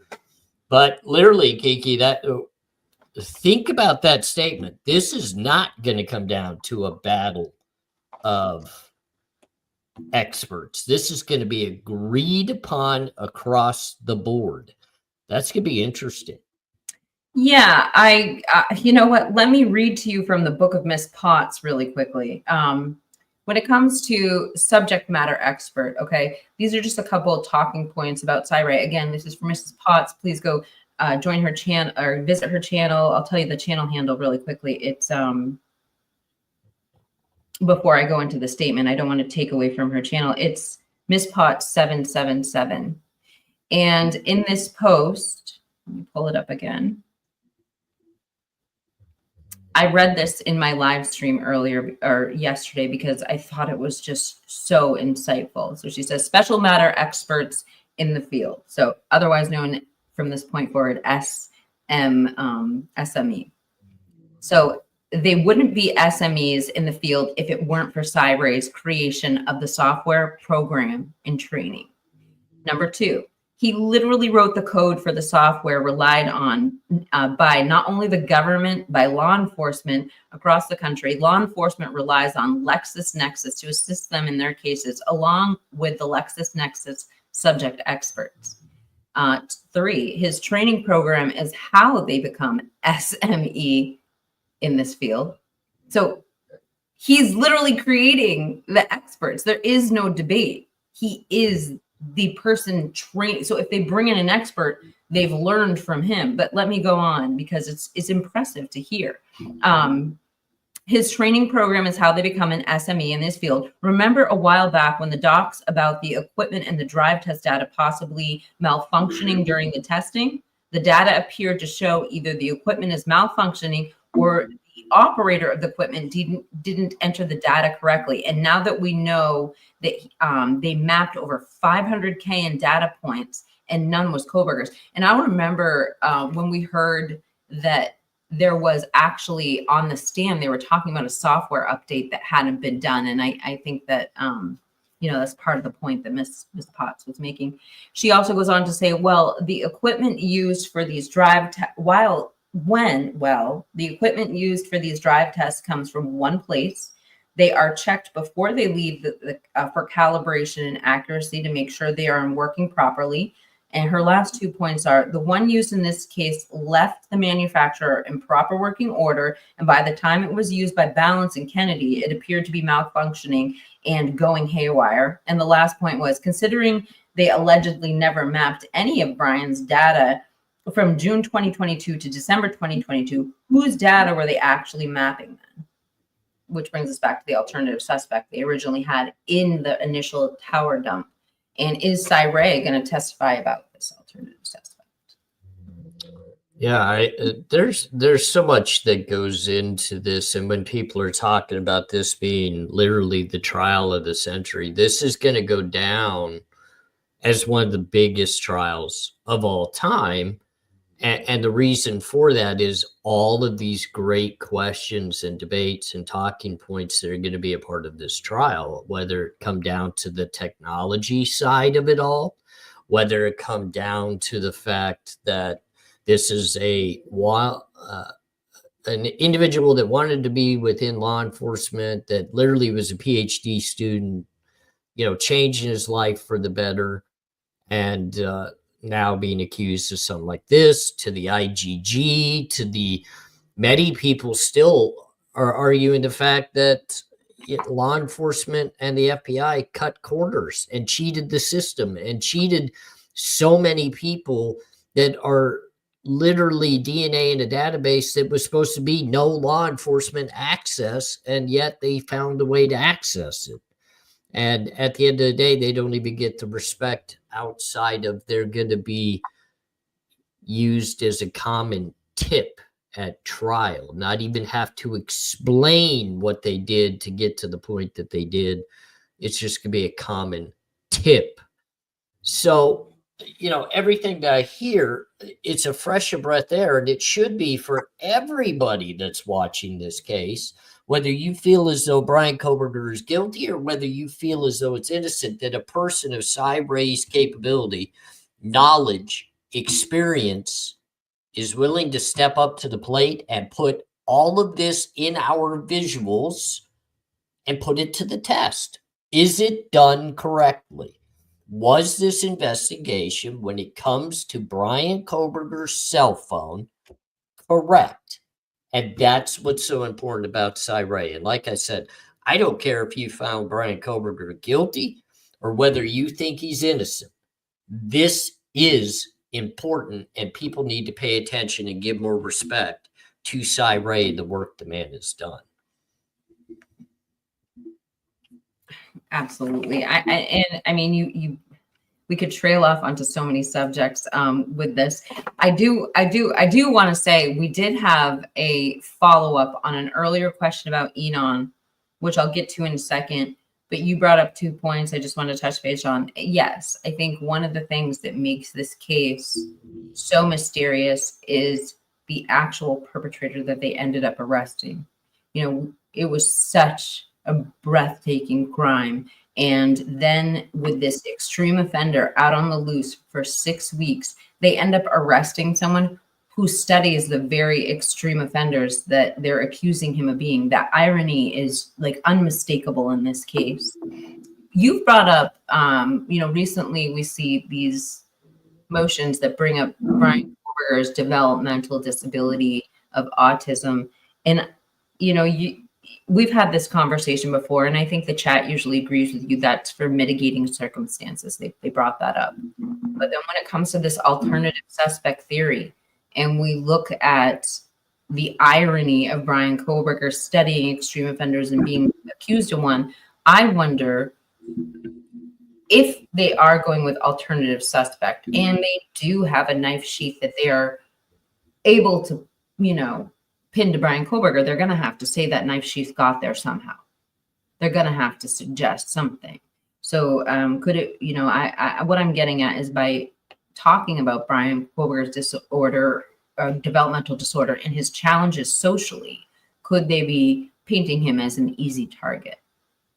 I don't know. I'm just throwing it out there. And then that could very potentially be, Kiki. That's a very valid point. Do we feel as though this young man, who possibly is a little bit different in society based upon being on the spectrum, and I'm not saying he's disabled, I'm not saying anything of that nature, I'm only going by from what we've heard. He's a little bit different. He's a little bit socially awkward. I don't think many of us would actually go against the thought that that could be possible. I just, I know that Ann Taylor has a game plan, and based upon everything that you've said, Ann Taylor has a game plan, and the prosecution better darn well have the ability to step in front of this jury and tell a good story of why and how that knife sheath ended up in the home. And that's all that ended up in the home, was that knife sheath. People will listen to the fact the car drove around in circles. They'll listen to the fact that Bryan Kohberger's a little bit different or possibly odd. They'll listen to those things. But the main end result question, and I guarantee this is what's going to either sway or take away from a jury's finding of guilt or innocence, is going to be the story told by law enforcement of how that actual knife sheath ended up where it did, with no other evidence to put that knife sheath where it did. You couldn't have said it better, because from, and I'm not claiming that I have experience following cases. I don't. This is my first case I've followed, but the people that I rely on, I'm like losing my train of thought here, but what we see now What we see now is the deciding factors of this case, these hearings, these motions, these documents we're reading. When the trial comes, that's what's left over. That's what they want us to hear. So what you're saying to me rings 100% true. It's going to be about the delivery. It's going to be about the storytelling. I was watching a lawyer on the stand, and it was being picked apart by somebody on Law and Crime. And the lawyers were so cruel to this attorney because this attorney got up and cried for her client, and they were BS. And they're like, you know what? You're supposed to hold your emotions back, and you're supposed to have a game plan and a strategy. And it's not to pull at the heartstrings, but you know, when all else fails, all you have is that story to deliver to the jury. And so anyway, just, I don't know if that. And that's one thing I can share. In the court, when you literally get into the trial setting, and obviously I can only give you this little bit that I know through experience because I've been there. The emotion that comes out of the lawyers is vital to the way that the case is seen by the jury. The ultimate discussions between all of the experts gets boring. Everybody's falling asleep. Like nobody's there for that. They want the theatrics that these lawyers do. They cry, they scream, they bang their fists on the table. They talk about this part of the crime. They talk about, but they're putting it like you're listening to an audio book of a true crime case, and you're hearing all the enthusiasm, the sadness, the everything jam-packed. And if you don't have that in that courtroom, if you have somebody like an Ashley Jennings that steps up, that literally just drains the emotion out of the courtroom through the poor she's going to get just eaten alive in that courtroom. Like Ashley Jennings, there is no doubt in my mind. I'm going to make a bold clarification statement right here, right now. Ashley Jennings will not speak at Bryan Kohberger's trial. She will not say a peep. She will pass papers to the speakers of the prosecution, which one will be Bill Thompson, one will be Jeff Nye, and then you're going to have another big boy or big gal that's going to be on that team that brings the theatrical emotion. Bill Thompson's going to bring the Santa Claus red face. Jeff Nye's going to bring the intelligent discussion. And then you're going to have a powerhouse storyteller that's going to lead the charge, that will say everything to the jury, opening statements, closing statements. That will be that person's main part of the discussion. And I'm telling you, that's what Massoff will do for the defense. Massoff will be the speaker to the jury. Wow, you said a lot there. I'm going to do my best to follow up with you. The first thing I want to do is take this opportunity to remind everyone that AR will be in the courtroom on the 9th. And what he's talking about the temperament, about the people in the courtroom, let's just say Bryan Kohberger's temperament, the temperament of how it's being received by the victims' families, how it looks like the judge is receiving it, how it looks like the confidence level of the prosecution, the defense. All of these questions are not something you can necessarily get through looking at the live stream. And, you know, back in the day, before we had internet sleuths and so many independent journalists, the rule of journalism is if you didn't go there, it didn't happen, because it's very hard to describe something without presently being there. So we can't say thank you enough to people like AR, also Twiz, people who are going to be in that courtroom. Did you say that, I could have mistaken it. Did you say Rory's going to be there too? I don't know if he is or not. I'm not sure about Rory. I'm not sure. I do know of some other people that will be there, but you know, a point that I want to make about what I plan while I'm in that courtroom in Idaho, because these are huge hearings coming up right now. These are going to be make or break hearings for this case. There will be an extreme amount of emotion at these hearings. And I want to soak it all in, and I want to bring it to all of you from two perspectives. I want to do this in two ways. One, I'm going to bring it to all of you in a very open-minded. I'm not there to determine guilt or innocence. I'm there to give you the feel of what the both sides of that courtroom feel like, emotion-wise, chaos-wise, how they're interacting with each other. I want to give you the real life. This is the way the courtroom felt, in that realm. But then on the second side of that, I'm going to put myself into Bryan Kohberger's chair as a defendant because I've been there, and I'm going to bring you my thoughts and my opinions based upon being a defendant in this case, being tried by the prosecution and how they're acting towards me as a defendant, and then also how it feels from the defense side of things representing him. And then I'm even going to tell you what the judge feels like as a defendant, even down to the court reporter when she's calling for breaks and recesses. I want to give you the ultimate feel of inside that courtroom as a defendant. And then my wife's going to give you the feel of what it's like as somebody that could be the loved one of a defendant that could be losing their life.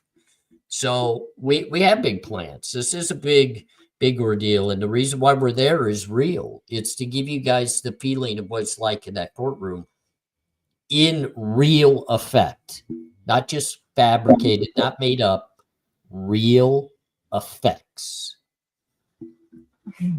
I forgot to bring that element into it.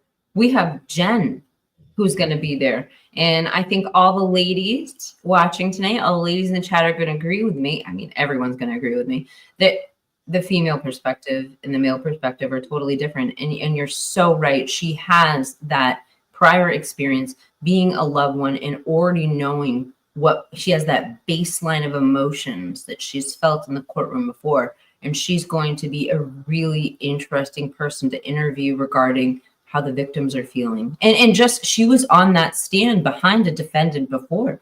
She can talk a lot about how the people on the defense side is feeling, just the defense. I think that her take and her experience is completely invaluable to our coverage, and I'm grateful for it. Jen and I had that conversation the other night, and I made it very clear to her. I want her to open her mind and just let it all sink in on her part. I want no part of the way she's thinking. I don't want any part of her emotions. I just want her to relay all of that herself to everyone without me interrupting. That's why I'm kind of thinking, Kiki, that it's going to be something that the two of you do, to where I just allow you guys to speak and you can ask her questions and she can fill you in based upon what she feels without me even being a part of that. Because obviously her and I are going to have different views. We're going to have different thoughts because we're built differently. But the one thing that I could relay that, like I was expressing to her why it's so important, Kiki, is I still remember at my last time going through that courthouse in Arizona and having to turn around to this young lady, early 20s, getting just into marriage with me, brand new at marriage. I was arrested 3 months after her and I were married. Mm. She had never been around a criminal case outside of just from afar. And now she's sitting in the courtroom in tears as the judge read off the possible amount of time I would be facing. And I just happened to turn around and look at her.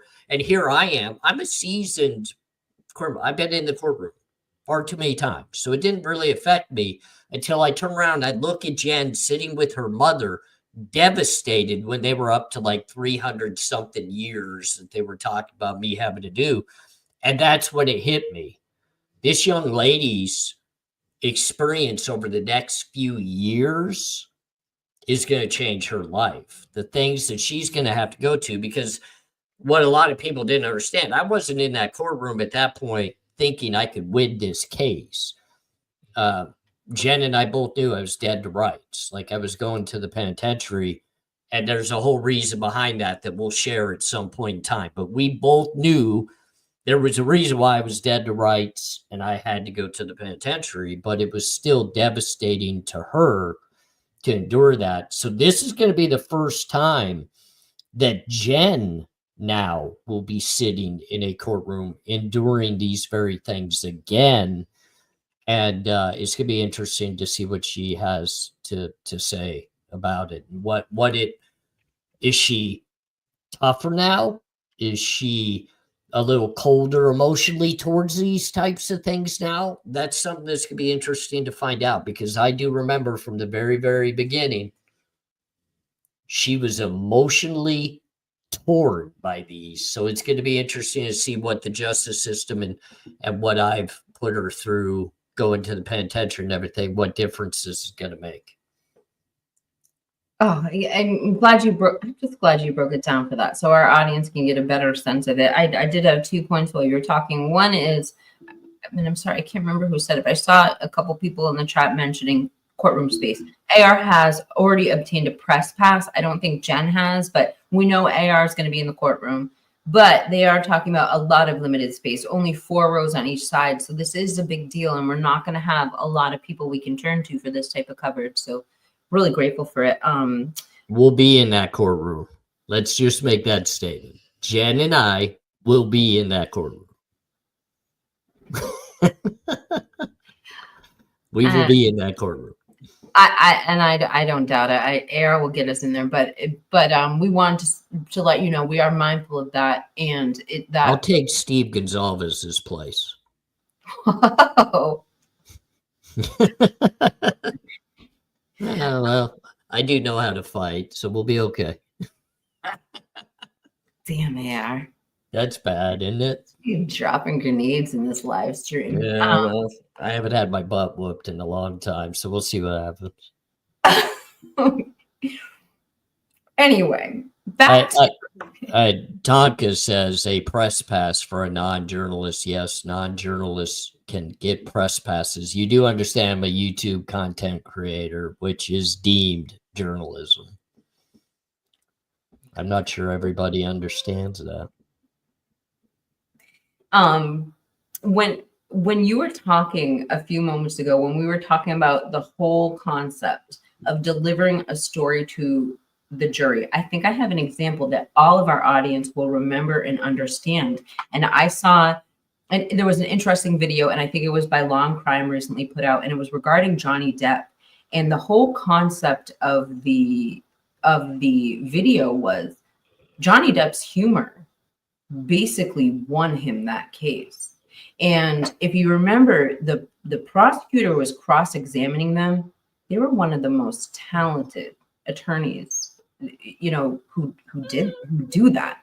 And Johnny Depp was so charming and used his, I'm trying to look at my notes too.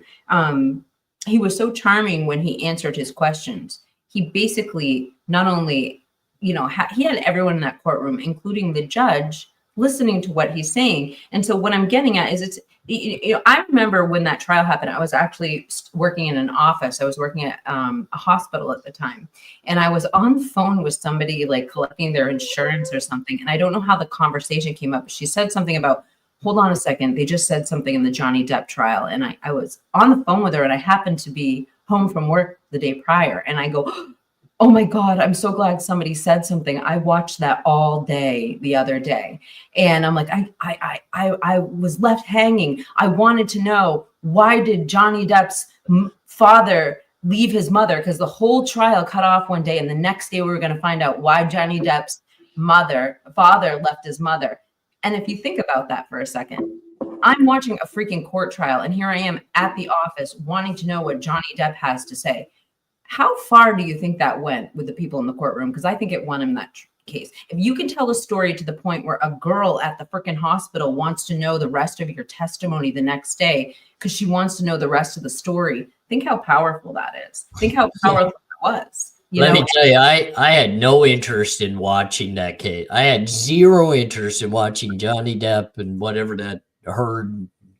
And then I started listening to Johnny Depp on the stand. It's like I can't miss a minute of this now. Now I'm like I'm stuck. My wife's yelling at me to get something done around the house, and I'm like, no, Johnny Depp's talking right now. I gotta watch this. So yeah, it's gonna be very interesting. But that's also another key point, and it kind of leads back to the IDAHO4 and the disadvantage that Bryan Kohberger has. And that's why it's important right now that the defense gets ahead of this, because Bryan Kohberger is not going to be able to showcase the voice, the comedy, the discussionary capability that keeps people intrigued in the story. There's a lot that goes into this, and I'm not saying that Bryan Kohberger is going to be, displaying guilt or not guilt, or that he's going to be saying he's, disabled. Unfortunately, he's not going to be able to be as captivating as someone like, Captain Jack Sparrow, on the stand. That's just what it is. I agree. Number one, whoever's on the stand is not going to be as good on camera, and then number two, they're not going to be as experienced in delivering a line and having comedic timing. However, the people in that courtroom, I mean, it's not necessarily about the defendant. There could be someone who captures that. We could have a Becca Barlow, we could have a Ray get up there and have us all, connect with us and have us listening and believing and really absorbing what they say and taking hold of this case. We could have our Johnny Depp in this case. I don't know if I'm saying that right, but but I do feel that somebody could take I could see someone like Ray or something. That's what it takes, because don't forget, it's not that Ann Taylor has to prove Bryan Kohberger's innocence. She just has to place reasonable doubt in the jury. Yeah, and let's even follow that up real quick, because I did tell you I had like one or two points I wanted to make before we do this. And, a lot of people are still going off about the alibi defense for Bryan Kohberger, and they're going off about the point that he stood silent at the beginning of the process when he was getting ready to go in front of the first judge. First of all, Bryan Kohberger doesn't have to say a word at any point in time if he doesn't want to. He doesn't have to use the words not guilty or guilty. If he chooses to not do that, that's when the judge implements the not guilty in for him. Obviously, him and Ann Taylor had a plan, and that's why he stood silent. I'm just going to leave it at that. Him and Ann Taylor had a discussion. They made the determination that standing silent was appropriate, and they had a reason for it, and they did it. Move on from that. Bryan Kohberger does not have to adhere to the 10-day request that the prosecution has made everybody out here that feels as though Bryan Kohberger is guilty feel like he has to adhere to. Have you heard this judge or any judge in this case demand Bryan Kohberger's alibi at any point in time at this point? No, there's a reason why. It's being worked through a process, and everybody keeps throwing up their hands. They keep throwing up their hands. Look, when the judge makes a determination of a set date that he has to put in that alibi, then that's when the defense will make that decision to do it. But guess what? He doesn't have to. Bryan Kohberger doesn't have to prove an alibi. Bryan Kohberger doesn't have to give an alibi. The prosecution has to prove he was in that house and committed a quadruple homicide. They have to prove that. Bryan Kohberger does not. And I'm sorry that I sound like this is how you have to sound when you get to trial. If you're a lawyer, you got to put that emotion into it. You got to bang on the table. But literally, I keep watching these people keep talking about this. He doesn't have an alibi. He doesn't have an alibi. Okay. And what? What's the point? Is he going to prison? Is he going to prison because he didn't give you an alibi? I doubt that would be it. I doubt that would be the reason, Kiki, that Bryan Kohberger's found guilty is, well, he didn't stay within the 10-day period for an alibi. Guys, there's no 10-day period right now. There's no 10-day period on that alibi right now. Judge Hippler has not implemented a 10-day period. He has not acknowledged the prosecution demand for the alibi. It's not there yet. Well, God, sorry, it went off a deep angles to go at this with. The first thing about the standing silent, I mean, when I first saw that, I thought that it definitely was a strategy. I think that you know, if you were like, so say you were an innocent person and you thought that this entire investigation was a sham, would you honor, are you guilty or not guilty? Or would you be, I'm not saying anything, you know, this is, you know, I might stand silent too if I were put into that option. Plus, you have people from the moment that you're arrested and they perp walked him, which you've brought up before, they perp walked him.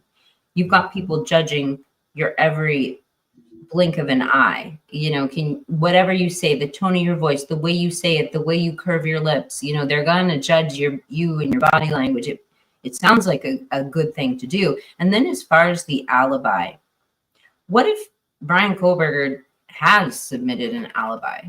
What if Ray, as we have heard quoted, knows where Bryan Kohberger was? That sounds like a freaking alibi. That also sounds like a reason to not allow Well, that's why the prosecution would be attacking that, is to try to block that capability. But look, ladies and gentlemen, Ray will be testifying at trial. Okay, he is going to be called as a defense expert, and it doesn't mean that he's going to be called as the expert to prove an alibi. He's going to be called as an expert to discuss the information regarding the cell phones, the possible whereabouts of Bryan Kohberger's phone. There's a lot of things that he, as an expert, will testify to. Ray is not going to step onto that stand and say, I'm here as an alibi for Bryan Kohberger. He wasn't hanging out with Bryan Kohberger. He wasn't chitty-chatty with Bryan Kohberger. They didn't talk on the phone. Anything he could portray as an alibi for Bryan Kohberger would be hearsay. What he can do is, through expert testimony, prove that the state's experts are incorrect on timing of the phone turning up or where the phone was. They can prove that 7 minutes of driving a different way matters. There's so much that he can do, but it's not alibi based. It is not alibi based. Do you understand this? I'm sorry, I'm having a hard time reading here, Kiki. Yeah. It's on the screen there. Yeah, so I think it's Citrus. If I'm saying your name correctly, forgive me if I didn't. Question for you, AR. Does it matter then that he rather started with an alibi? I don't quite understand the question either, but back to Ray, like, I mean, yeah, he might not be able to, but I mean, is this why we saw them fight so hard to say, if you want to present anything to do with an alibi, the defendant must take the stand? I always thought that they were implying that if they were going to have Ray get up there and suggest that he knows where Bryan Kohberger was at that time, that they would require Bryan Kohberger to take the stand. And I could be wrong. I'm just thinking out loud. No, and I agree, but let's instead of worrying about an alibi, think about what the defense is most likely going to strategically hone in on. You want an alibi that can show why Bryan Kohberger was not in this house. Can you give us the reasoning as to why the blood handprint and the other DNA evidence was in the house? You want us to prove why Bryan Kohberger possibly wasn't in the house. I would like you to prove why those other people's DNA is in the house. See, this is where the battles in these trials take place because, okay, the prosecution's going to focus on the circumstantial things that could lead to Bryan Kohberger possibly committing this crime. But where outside of that actual knife sheath do we have any proof that he was in the house? Name anything that's told us he was in that house. Any proof that he was in that house.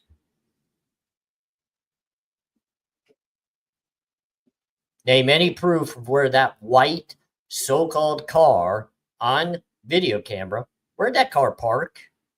Where did it sit for the amount of minutes that it took to commit this crime? Prove that. You know, You see, the battle's coming. The battle's coming. I think that's an interesting segue. So at the beginning of this entire live stream, we were talking about Enon Harsh and possibilities of maybe a witness that we don't know. Could this neighbor who had such a clear earshot and eye shot of the 1122 King Road home, could this be a pocket witness that we don't know about? It was an interesting quote that Mikey had sent over. And this is from that show that has the lawyer in the, it's called Hidden True Crime. And I'm reading the transcript from their interview with Enon, and it says at the 11:55 mark, I saw like, and again, I'm reading Enon, so forgive me. It doesn't always flow out of my mouth. I saw like, I think it was a kind of like a, let me turn off my camera. Hold on. Desertly, it might have been, it was either like in Arizona, it might even been Colorado, but I think it was like Montana. And like I saw one of those cars like parked up on the hill of a lot. I'm wondering if it was a white Elantra. I'm thinking back and I can't remember. Like I don't want to say it was or not, but that was the only other car I noticed and didn't seem like someone that lives there. I don't know. I think that I don't know. I'm not the observant, but I'm the pretty, I'd say more observant than like most people, I guess. Yeah, Liz asking, did you know? Okay, so the point is that he did come out in this early interview and suggest that he saw an Elantra. So I am not trying to start a new Enon subject. I'm just trying to follow up with this new information that we got on a subject we were talking about earlier. I'm so sorry to trail off. No, but there's an important question that goes to exactly what you just read and exactly what you said. So let's tie this Enon thing up. When did he make that statement in regards to seeing a white Hyundai Elantra? And was law enforcement in the area already privy by seeing the actual videos of that car potentially driving around and show him a picture saying, did you see this car? This was December 13th, 2022. So it was prior to them even knowing Bryan Kohberger. The question I'm wondering is, when did they put the first bolo out for Elantra? Mikey would be able to answer that question, or I'm sure all of our mods would be able to get some of that. You know that they saw a white car on video before they even put a bolo out for it. So let's just think about this. Within days of that crime, they're pulling cameras. They're watching these cameras. They're trying to find footage of things, and they're zeroing in based upon the information gathered quickly from Dylan Mortensen's and Bethany's phones. Now they're looking at this footage from these different, cameras, and they see a white car. So this could literally be just within a couple of handful of days after the crime was committed. You don't think that someone like Enon Harsh, who directly put himself into the view of being knowledgeable of this crime and even potentially seen evidence in this crime, like the black vehicle with out of state plates or whatever else he said, you don't think they would go to him with a photograph of a white car and say, did you by any chance at 4 a.m. see this car? Is this the one that you're talking about? Now he references a white Hyundai Elantra. Why? Because he was showed a picture of it. I've seen that happen far too many times. I've seen it. Yeah, it goes back to what Cy and Carrie Ray are telling us about evidence being out there for the general consumption of just witnesses in the case. It can really influence the way people think, because let's just use a hypothetical. If there was a witness in this case and then they see, and I'm just using a hypothetical, let's use Banfield. They see a car crossing at a certain time, just so I'm not vilifying any other footage in this crime. You know what I mean? Like, if they know a pickup truck drove by at a certain time and somebody's asking you about a pickup truck, you might remember the pickup truck. Or, you know, I don't know. I'm always looking for stingrays, you know, cell phone interceptor devices after I hear Cy Ray talking about it on the stand. So when I see the back of police cars, of course, I'm seeing cell phone interceptors. You know what I mean? It's the impression that things are put in your head. Bad example, sorry. I see cell phone interceptors everywhere. I so hate hearing the word stingray for cell phones, because I got popped a handful of times in the penitentiary by those stupid, they're black boxes and they can pinpoint right where on the yard you got your cell phone at. Man, I got busted. I got busted on the phone with my wife sitting in my closet of my cell. I had to snap the phone in half, drop it in my coffee cup, try to flush my cup. Oh, it cost me more prison time. But, you know, there's just so much. And I do want to make reference, because somebody did bring up the white Hyundai Elantra that was found in Eugene, Oregon. I've always felt like that was tied to this case. The minute that I started seeing that car, and the day they found it, I started seeing it. I watched the girl online go with her cell phone and take video of it with the windows half rolled down, and it had been wrecked. I 100% remember that car, and I remember, and then just all of a sudden, nothing from law enforcement, as if it didn't matter. And I'm like, I'm telling you, it's just really, really weird at the connections of these things. And just, they find a car that fits right into the years they're looking for, the exact model they're looking for. And that one means nothing, because now all of a sudden the 15 is a more probable car. I'm not playing conspiracy theorist. I'm just giving you the heads up. Like, when I saw that, immediately it triggered. They found the car. They found it. It's wrecked in Oregon. And then I see the girl going over there with her cell phone and doing all that. That just fit so perfectly into this case, just to be wiped off the map like it didn't. And I still, to this day, am just baffled by that. Just baffled. But what's crazy about that car, and you know, and I don't have all the receipts right in my hand, so I'm not going to go too far down this route, but it was, if I remember correctly, owned by somebody involved in an LLC that also owned the real estate of either the 1122 King Road home or developments within that neighborhood.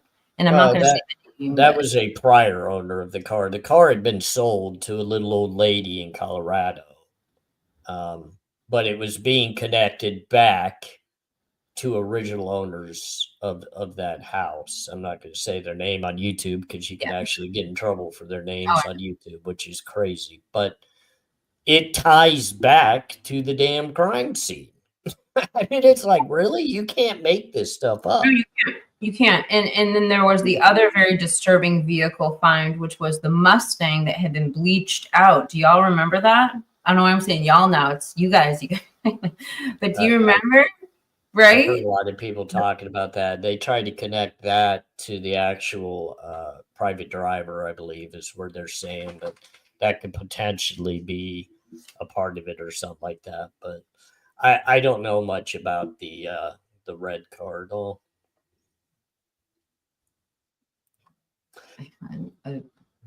had You know, a it's so crazy. We get on a roll. We have like an amazing community, and then we get you and I both spoke. We're like, we're doing an hour and 15-minute live tonight. We're gonna do an hour, and I here we told you are. an hour. I'm like, oh, it's Yeah, nice. The viewers love it when we can keep it under an hour, and we're at yeah. 2 hours. Yeah, well, I mean, to be honest with you, we love it when we can try to do that, but we get on a roll, and there's so many things about this case. Like, I haven't even got to what we were going to talk about on the thumbnail. So I'm literally going to change my thumbnail, everybody, that's on this now and utilize it for the next live because we're not going to get to that topic tonight. We're not talking about more weapons. And I know Kiki's probably tired too. So we're going to wrap it up in less than 15 minutes. Yeah, we'll wrap it up, but let's give a couple teasers. Let's give a couple teasers about what we can talk about when it comes to the weapons. So, do you want to start with that? Because actually I have a few points, but I actually don't want to take away from you. Really, this was your presentation, but I'd love if you could give a teaser to my audience, at least what we'll be talking about, or if you're having me back on to talk about it. Well, of course. What do you mean if I'm having you back on? You We're know a what I team. mean? It's like we're going to be back on, ladies and gentlemen. We will be back on unless Kiki kicks me to the curb because of her stardom. I mean, and I would understand. I would.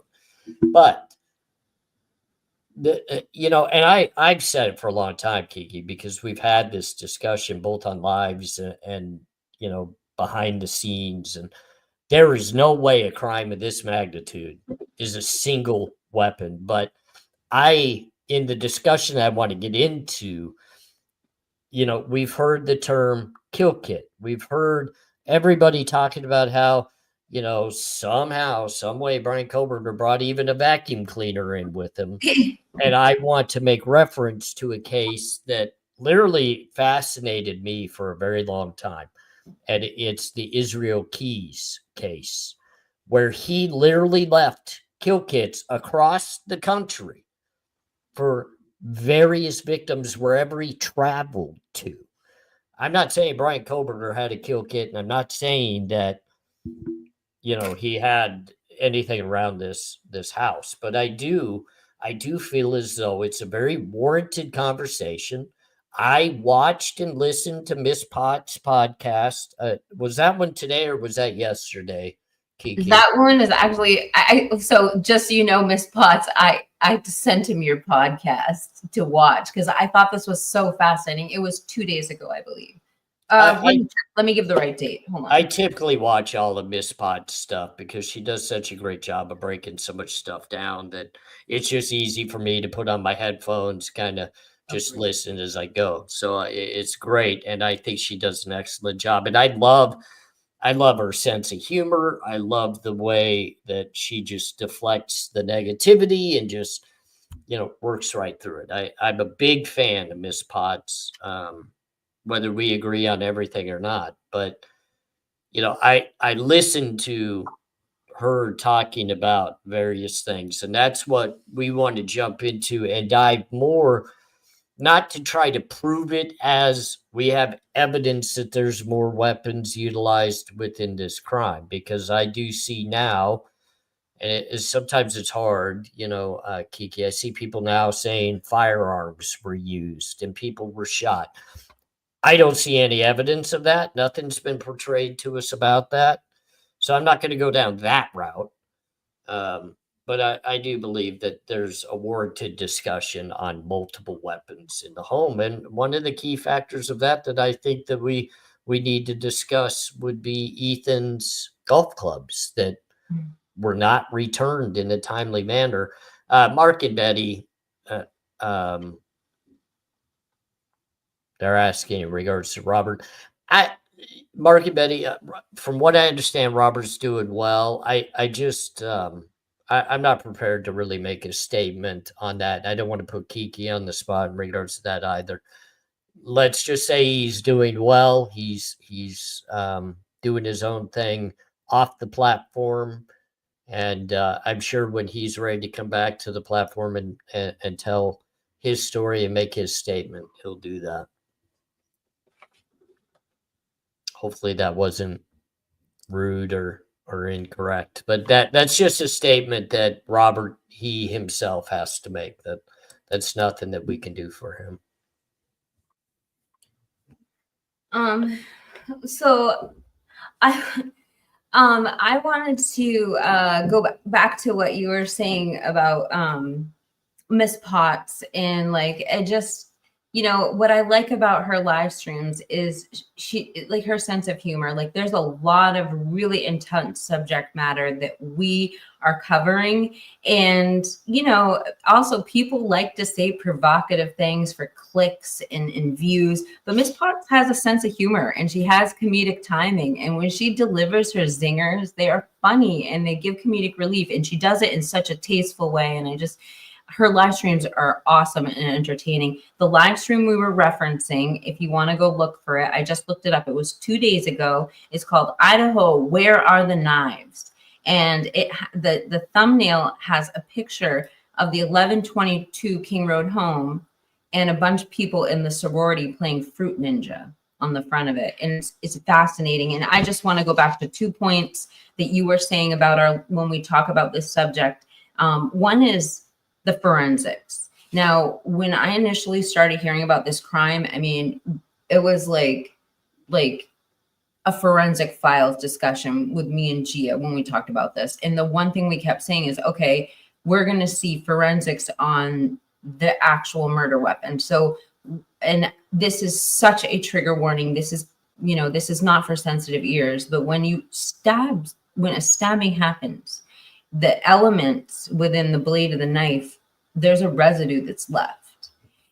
Very frequently, if tissue, depending on the tissue that is struck by the knife, it leaves more so. Even so, when like a knife blade is notorious for leaving fragments inside bone.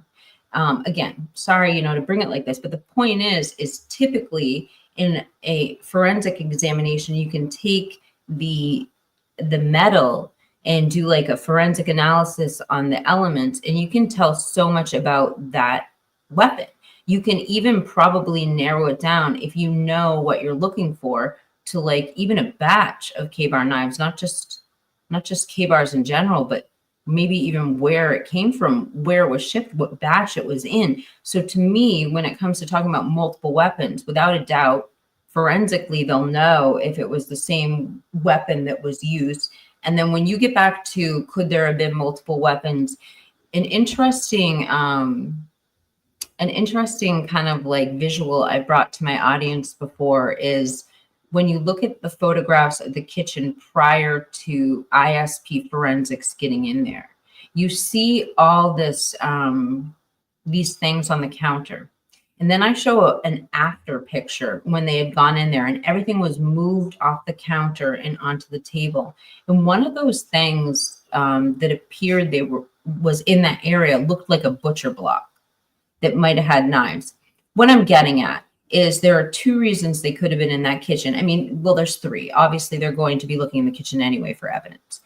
But there's 2 reasons why they might have torn apart that kitchen, in my opinion. One would have been looking for blood spatter if there was a battle in the kitchen. Or 2, they were looking for maybe a knife or something that was missing. So I don't know. Anyway. You know, at the end of the day, I'll give my opinion first. I do not feel as though this is a one-weapon crime. I'll back that up by saying the reason why I don't think it's a one-weapon crime is I don't think that a K-bar knife would have stayed intact if only one knife was used in 4 fatalities. A lot of people don't understand. It's not, you always give good like trigger warnings and all of that stuff, but I guess I'm just more rough and gruff, and I'm not all that. The knife hitting bone not only destructs the body itself, but it destructs the knife. For anybody that's utilized a knife to do various things in life would understand that the knife does not always have the integrity to stay in one piece. And that's why you hear that fragments of the knife will break, the tips will break off, the different, not jaded, but the different, edges of that knife will break off. There's so much that breaks on these knives that that's how they're going to obviously be able to decipher, who was first, where was the knife, used. But at the end of the day, and I've made a very strong statement, Kiki, before, I feel as though this is a multi-weapon crime, and I don't feel it's all knives. I feel as though many pieces of the home could be utilized as a weapon. If you get into a hand-in-hand combat, either in a bedroom or a living room or wherever you might be, lamps are weapons, chairs are weapons. Anything that could give you the upper hand helps you. Now, that doesn't mean that lamp is going to be the cause to take the life, but it could, at worst case scenario, phase your opponent to where they're staggering a little bit, and now you've got the upper hand.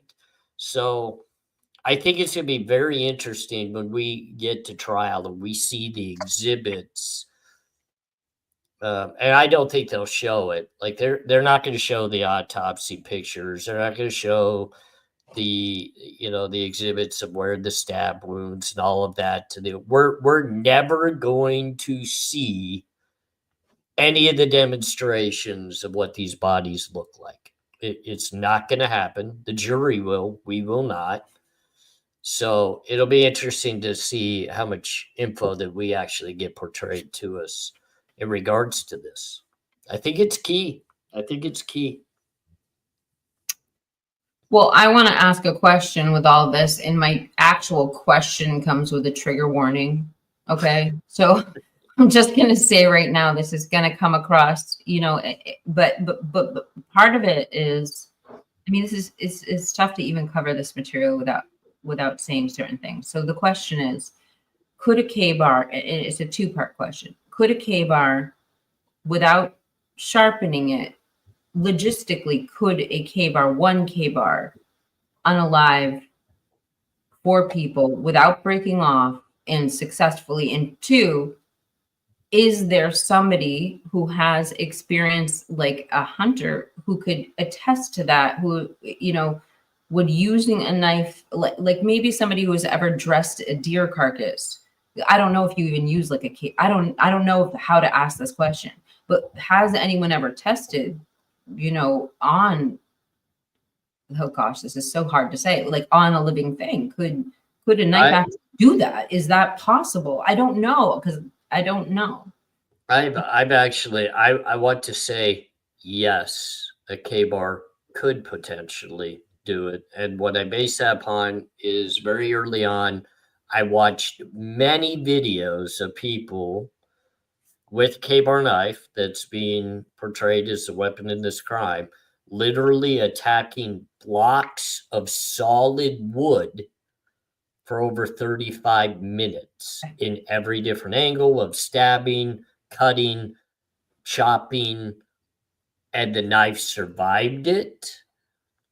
Now, is that potentially because that person knew how to utilize that knife? Maybe. I don't know. I don't know if that was some way of falsely proving that this knife could do that, because I don't have experience with a K-bar knife. I've seen them.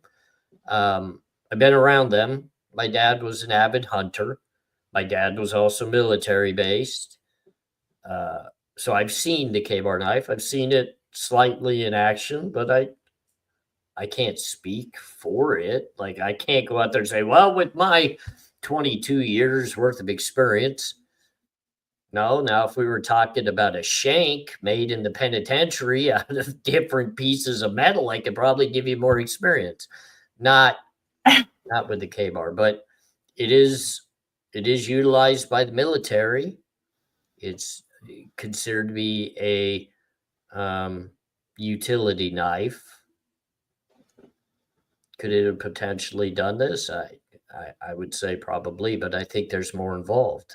And I just feel like there's more involved because I also look directly at Kohberger, and this is the person that they're claiming did this.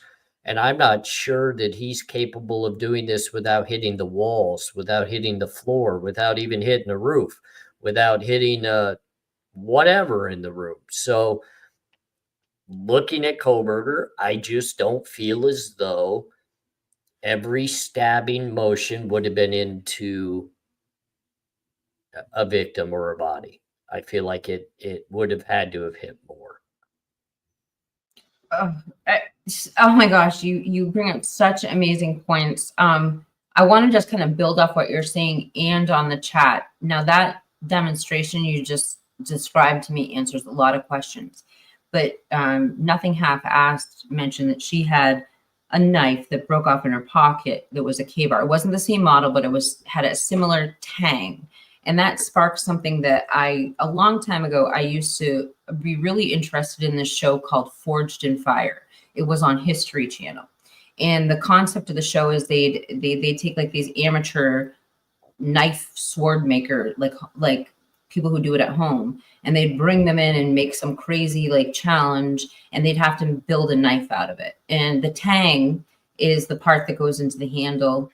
And what I'm getting at is at the end, they did these, like how you like moved up in the challenges, you had to test your knife, and your knife had to withstand like 3 different tests. And sometimes by the 3rd test, some of these knives had been chipped off or broken, but they did things like what you're saying. They chopped into like wood. They sometimes had replicas of actual cadavers. Sometimes they even brought in pigs, and they would test the blades on them. But undoubtedly, the sharpness of the blade played a major role, particularly when it came to like, and again, trigger word, the pigs, because like one guy would like have a really great design, a really strong knife, but if that blade wasn't cut properly with the right edge, they would go to do that, and not only would it make the blade more dull, but it wouldn't even be able to cut through the. So the point that I'm getting at is obviously with that the sharpness of the knife playing such a huge role in that part of the challenge. Obviously, you know, if the knife got dull, could it be, and just posing this right here, if and trigger, everything is a freaking trigger warning tonight. If Ethan and Xana were the second, okay, and I happen to be under the impression that I believe the unaliver came back to finish the job, but if the Kathy Mabbitt and Steve Gonzalez were saying there was an edged weapon, it looked like different injuries. Now that I'm thinking about this, could it be that the weapon had gotten dull at that point and it was more like a club, you know, more of it didn't make the same type of injury at that point. And we are seeing something more brutal and something that was more of a bludgeon than, you know, cut. So, and again, you know, hope I'm explaining this well. It's a difficult thing to talk about. I think you're doing great. And, you know, just a little bit of my 2 cents. How old is the K-bar knife? What else has it been used for before this act? Because that could also change the, you know, the solidness of the weapon. You don't know what it was used for prior to this. Heck, at this point, we don't even know if it is a K-bar knife that was used. We just know of a K-bar sheath found at the crime scene. And I've said it time and time again, K-bar knife sheaths have not taken lives, from my knowledge, in any case I've ever heard of. So until somebody comes to me and literally says it was absolutely a K-bar knife, we know that by these types of wounds. This is how we can prove it. We have the shavings from it that we've compared back to a lot of K-bar knives that was sold in this X period of time. It matches, you know, all the manufacturing from that groupings of knives that were sold. Okay, now I'll give. Now I agree. But, you know, at the end of the day, when we're talking about the integrity of a single knife possibly being able to commit this crime, what I would actually like to do is take a moment and say, can we ask the integrity of the perpetrator's body, stamina, strength, knowledge, experience, capability to even be able to get through the potential, whatever it took to take one life, much less 4? People forget it's not just about the knife's integrity of whether it could do this. What about the person? Because I'll tell you right now, I'm in no shape to be able to go take 4 lives with a K-bar knife, and probably at the tip top of my health and shape, which when I was locked up was pretty darn good. I worked out. Like, I weighed almost 200 pounds. I was built. I was strong. I was healthy. I could run. I could move. I couldn't have taken 4 people's lives with a K-bar knife in a matter of minutes, and just not possible. I couldn't have done it myself. And I'm not saying someone else can't, but shouldn't that be a part of the question too? It's not just about whether the knife could have done it. Could the person have done it? And what I see, look at that picture that everybody's portraying is the morning of the crime picture of Bryan Kohberger, which is BS. But let's just say that is him. Does that look like someone that could have done that? I mean, come on. That dude wouldn't scare me in my sleep. Like, if I was dead asleep and he snuck into my room, that's not the one I'm worried about getting me. That ain't the one. Maybe 4 young ladies is a different story, but we are still talking about Ethan. I mean, Ethan is a big boy. I don't know if you just caught Ethan at a good enough spot where he was dead asleep and it was easy.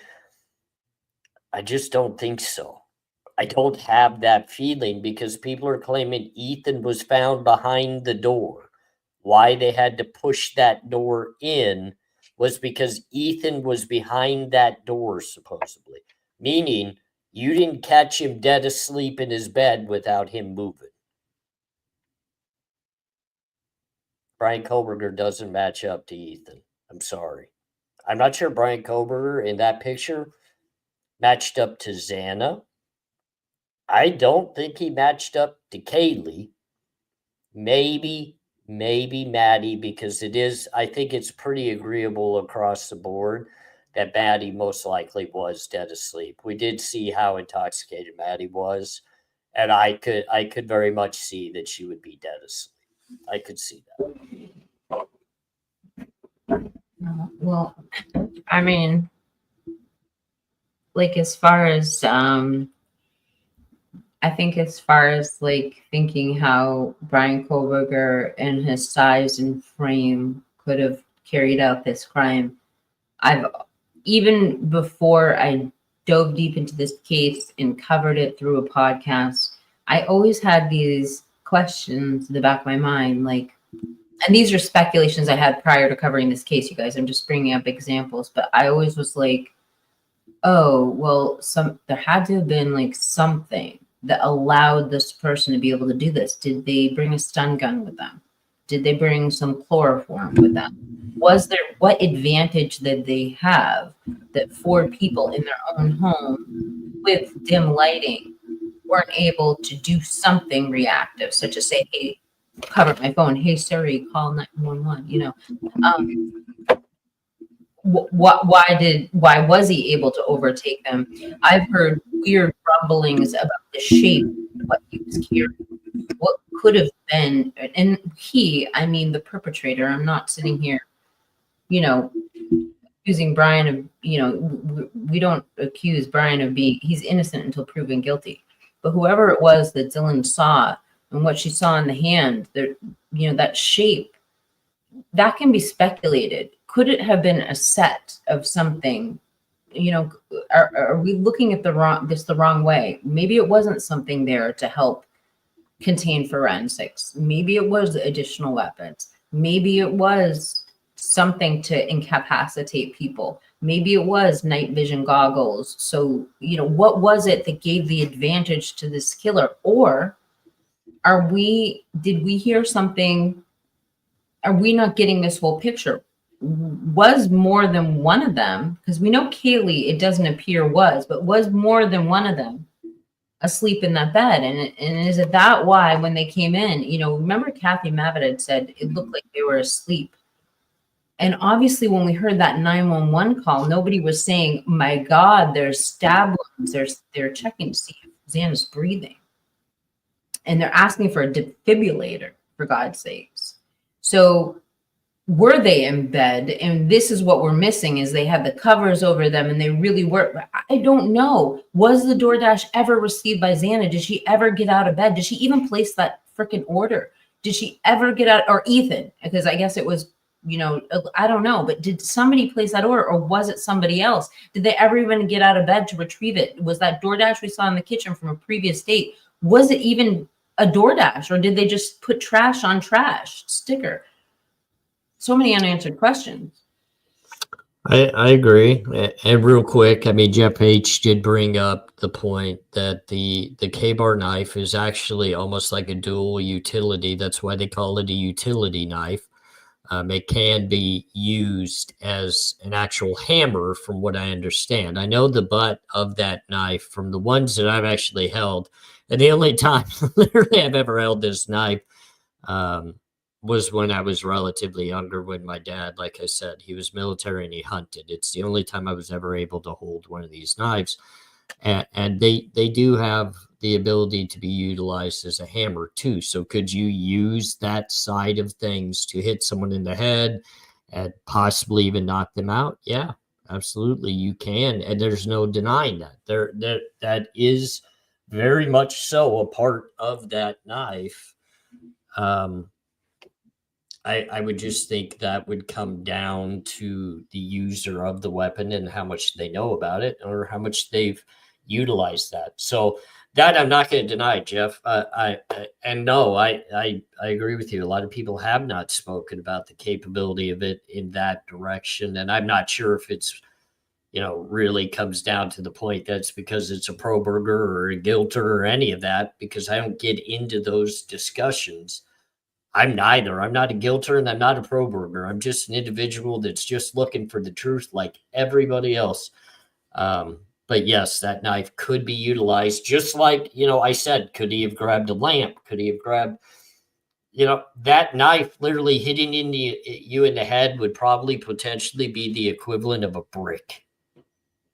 If somebody hits you in the head with a brick, that's about the equivalency of the tail end of that knife hitting you in the head. It's just like a brick. So I think people could easily be knocked out with some of that capability, especially a 100-pound female. If somebody hit my wife in the head with one of those, it would knock my wife out. No doubt about it. Real quick, Mikey S asked me, is BK a target for a hit or a target to recruit as a soldier in the penitentiary if he's convicted? Knife being used as a weapon. Look, I've tried to explain this to people, and it's the penitentiary, the way that they value individuals across the board is just all based upon the way that that individual carries themselves when they walk into the facility. Bryan Kohberger, if he's convicted of this crime, is where it stands now, would be on death row. So he's not being recruited for anything. But he's also not going to be a target because his crime is not of the nature of being targeted unless somebody that he took the life of has connections behind bars that could literally ask those that have say on the yards if they can make an attempt to take his life. You cannot in the penitentiary just make the decision that today you're going to go take somebody's life. There has to be a formulated reason behind it, and you literally have to get permission to do it. The reason for that is because you disrupt the entire nature of that penitentiary and the complex to the point people are going to lose their very valued phone calls. They're going to lose their visitation privileges. They're going to lose their commissary. These types of things are very heavily weighed out in the penitentiary where you have very little privilege. So Bryan Kohberger potentially having a hit out on him. He didn't commit a crime like what Chris Watts did. He didn't commit a crime like Stephen Stearns did. So he's not going to be on the hit list. He's not on a hit list. Now, could he get himself on one through poor actions or stupidity? Absolutely. But look, ladies and gentlemen, it's really not hard to look at. You look at Bryan Kohberger. He's no soldier. He's no leader of the leaders. He's no yard dictator. Bryan Kohberger's going to go sit in his cell if he's convicted, and he's going to do his time, and he's going to do it on his own. He'll meet people. He'll talk to people. He'll have people to talk to him and mingle with him. There's other people just like Bryan Kohberger in the penitentiary, ladies and gentlemen. He's not going to be one of a kind. There are people that are different. There are people on the spectrum in there. There's a whole medical ward of people in there. In my writing, and I know it sounds really bad, but I call it the skateboarding hat wearing group of individuals that have their own building. Bryan Kohberger's going to have the ability to get to know people in the penitentiary that will be much like him. So he's not going to be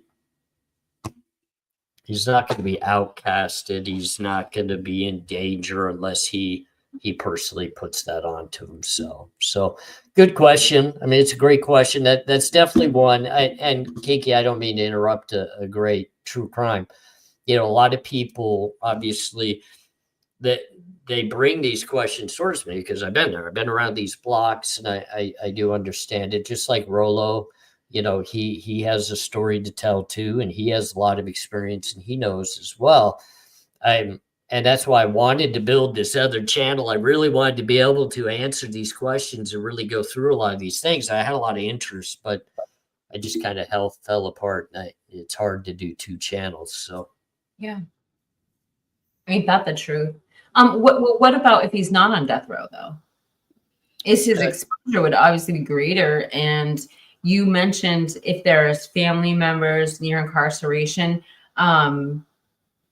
I mean, yeah, I guess if there's other people who commit the same degree of crime, you know, but what if he's not on death row and he doesn't have the same isolation that he would be awarded?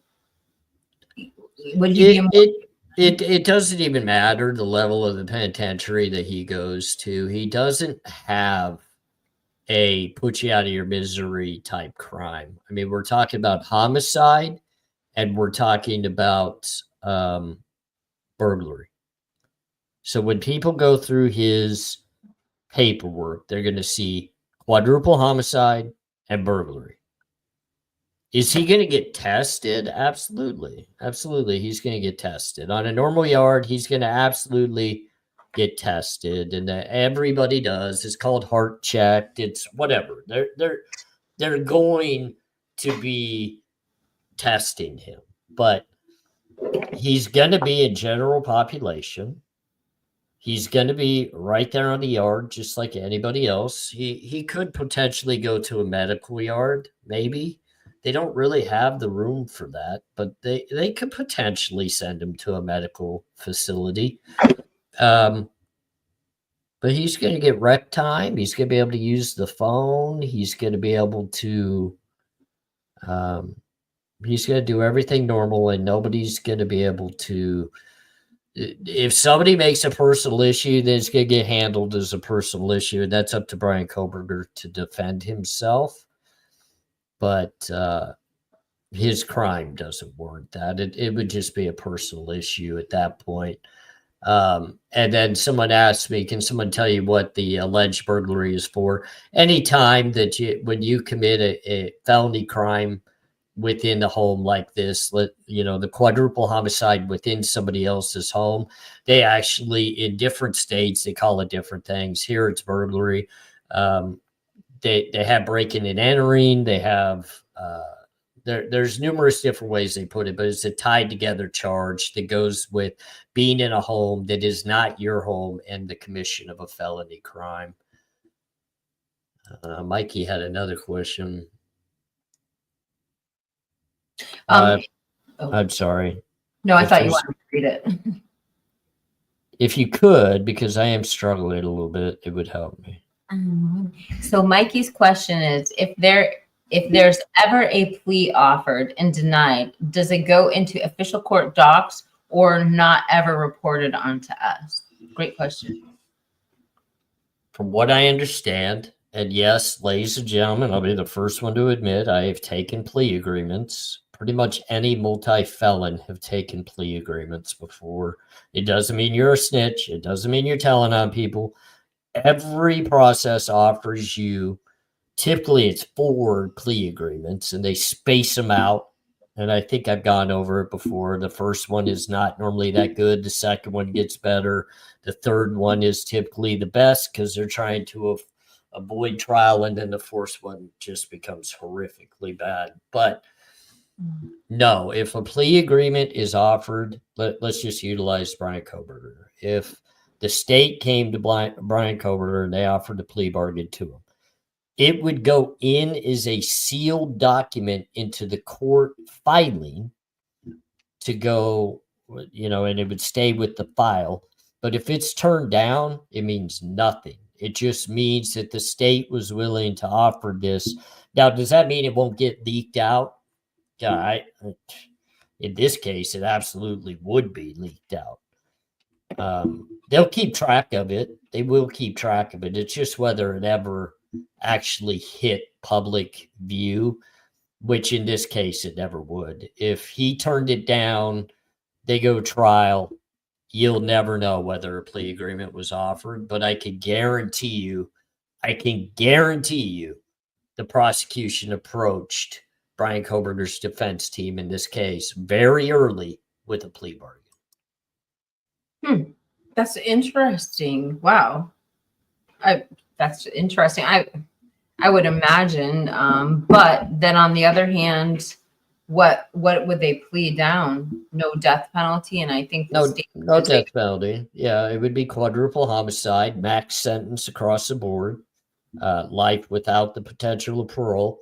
Probably within that plea agreement, for them taking the death penalty off, they would enter into the record that would be supplied to the Department of Corrections that he has the most violent and volatile of crimes, so that when they did his risk assessment at the penitentiary level, he would stay at what we call level 4 penitentiary yard or higher, which is max security, closed custody. You still get to go out to rec, but you only get 2 hours a couple times a week of rec. You get less privileges, and it's going to be with the violent, high-risk offenders. They wouldn't put him down on a general population medium yard. He could never see a minimum yard, nothing like that. But, the plea agreement is literally being offered to save the state the financial burden of trying to spend all the money that they're doing right now. They're going to have to pay to put the jurors up in nice hotels. They got to pay the jurors. They got to pay for their food. There's so much still left on the plate that's gonna cost money. And Rollo's right. They always offer deals each and every court date that will say a new one or the same one. And that's absolutely the truth. Anytime that you're going in for a hearing or a court date, they sit right in front of you. They hand you this piece of paper and it says, sign here and we'll end this now and you'll be sentenced within a month. That's what it is. That's what it is. So good question, though. Great question. I did see just kind of an answer to what we were talking about. Somebody did come through with a little experience that they've seen with K-bar. Again, trigger warning. And Tom Van says, a K-bar would stay intact. AR. I saw it in the Marines when multiple people were stabbed.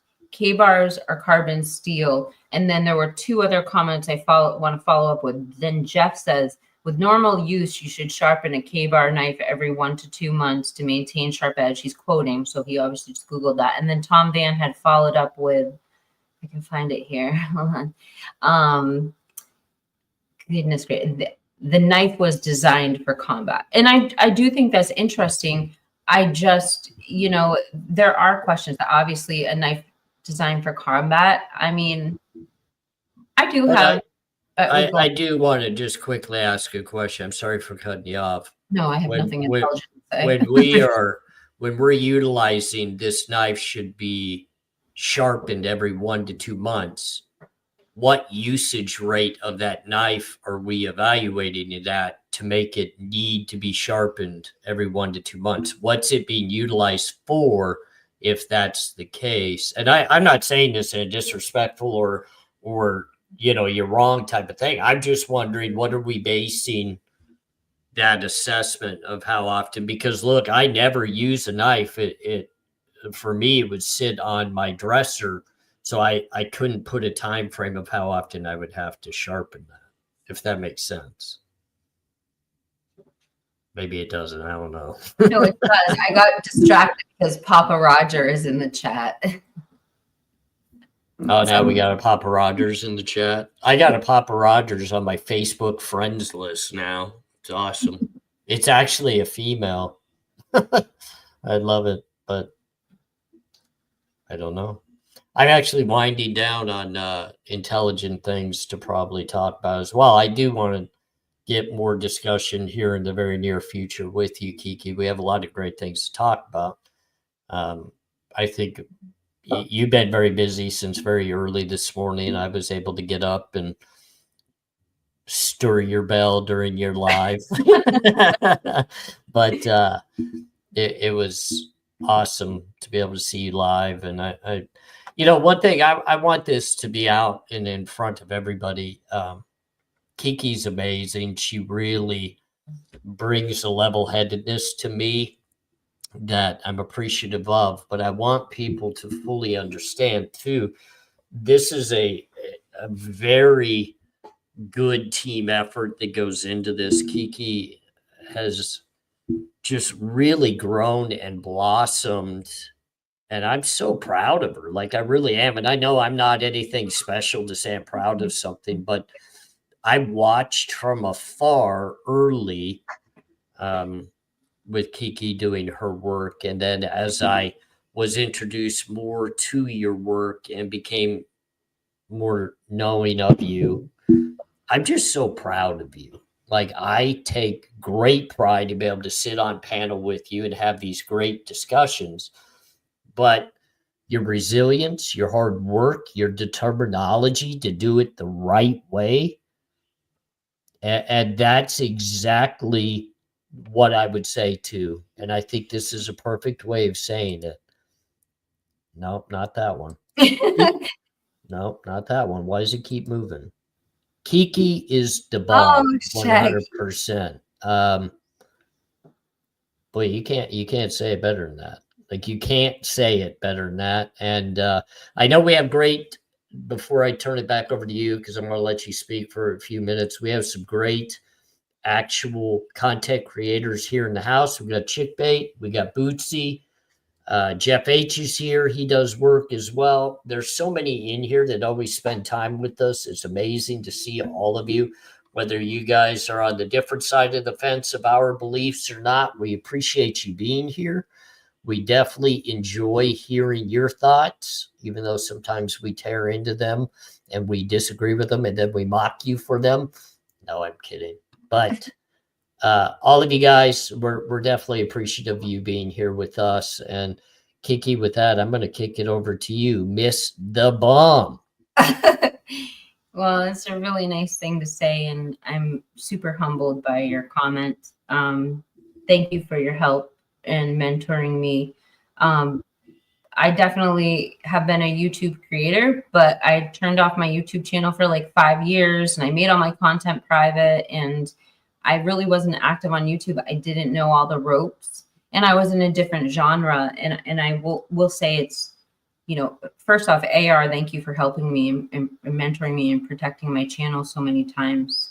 I also owe a thank you to the viewers, though, because the show, the podcast, and the whole reason I'm in true crime was because I'm viewer driven, and it was the viewers who spoke. And the viewers speak when I report correctly on this case, and they speak with their views and their likes and their shares and their comments and their support, hitting that subscribe button. And if it weren't for all the feedback and all the amazing community surrounding me, there's just not a chance I could have grown or even known what to do in this genre, because I started out reporting on the mainstream media headlines, and to understand how you cover a case is slightly nuanced. And I appreciate people trying to teach me that via osmosis, by having me on their shows, by showing me how they do their research. And with that said, I will just segue into saying thank you so much to my Discord server that helps me with research. Thank you so much to the live chat for giving us real-time responses to the things we say. So when AR and I talk about the court docs, when we talk about the facts that we're pulling out, when you guys in real time respond to us, you don't understand how that elevates the conversation. So we just thank you so much in the live chat, and thank you to my mods for keeping the chat so clean. You've had to do a lot of work tonight in my chat. There's been some trolls. You didn't feed them. You just kept the conversation elevated, and I appreciate all the work you did. When I'm talking about my mods, I have to thank my managing mods. Your research tonight, helping me get prepared for this live stream, was so invaluable. Thank you for your time. And lastly, just again, turning back to the viewers, we know that a channel is not a person. A channel isn't AR. A channel isn't me. A channel is a group of people, and we are nothing without you. So we just want to take the time to thank the viewers again. And if you liked this video, we just appreciate your time watching this. But if you want to give us some feedback back, hitting that likes up or likes down really tells us what we're doing right or wrong. It doesn't hurt us if you hit the like down. It does the same thing for the video, but it lets us know which content you prefer. So thank you to the viewers, and I'll shut that up now and let you finish the show. And Miss Potts, thank you for gracing us here. We're always glad to see you. Very appreciative of your hard work. Chickbait, just a little bit of advice I think both Kiki and I could share with you is tech issues happen. StreamYard is not the most convenient of systems to work, but I will always, if you reach out to me at any point in time, and I think Kiki would let you know that I'm truly like this, I'll help you any way I possibly can to overcome those tech issues. I'll help you work through the StreamYard system the best I can. And I will always be on a panel with you and help you become more confident in everything you're doing while on that panel. So just reach out to me. I'm sure Kiki would do the same. She's a sweetheart as well and always helpful. So I would absolutely help you in any way I possibly can. Well, thank you for having me on tonight, AR. Great show. Awesome conversation. Thank you so much. I couldn't do it without you, Kiki, because you're the organized one that brings the talking points. I just show up. So for anybody that wants to know the truth out there, let's just lay it out, and then we're going to say our goodbyes. I don't have content to talk about till Kiki throws it to me and says, this is what we're talking about. Go with it. All right, cool. Let's do it. So definitely appreciate you all. And Rolo, you have a good night as well. That's another content creator. Big shout out to you. And Twiz. And Twiz. Oh man, can you imagine the trouble Twiz and I are going to get in Boise, Idaho? Oh my God, he's making props and everything.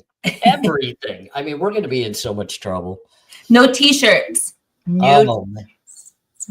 But I'm wearing a t-shirt saying I ate my pro burger this morning. I'm feeling great. AR, you told us all you had suits in the closet, that you were putting on a suit for this. So, I do. My wife actually got me fitted when I came home from the penitentiary into some very nice, stylish suits. These are not just your go-to-church suits. I'm talking about flashy, stylish suits.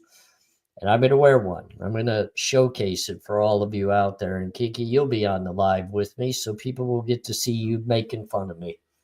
I'm just thinking maybe you and Twiz should wear matching cashmere sweaters, like the cashmere sweater twin, Howard Bloom. And no cashmere for me. No. I might All right, I'll break the news. I may just have the top of the suit on and show up with my diaper and my pacifier. You told me you weren't going to say that. Oh, that's right. I promised you I Please. wasn't bringing up the pooper duper diaper. I am the lady. I don't want that. I waited till the very end. I know. Waited to the very end. So, ladies and gentlemen, we appreciate you all for spending your evening with us. We're so thankful and blessed. Have a great night, and we'll see you again soon. Thank you.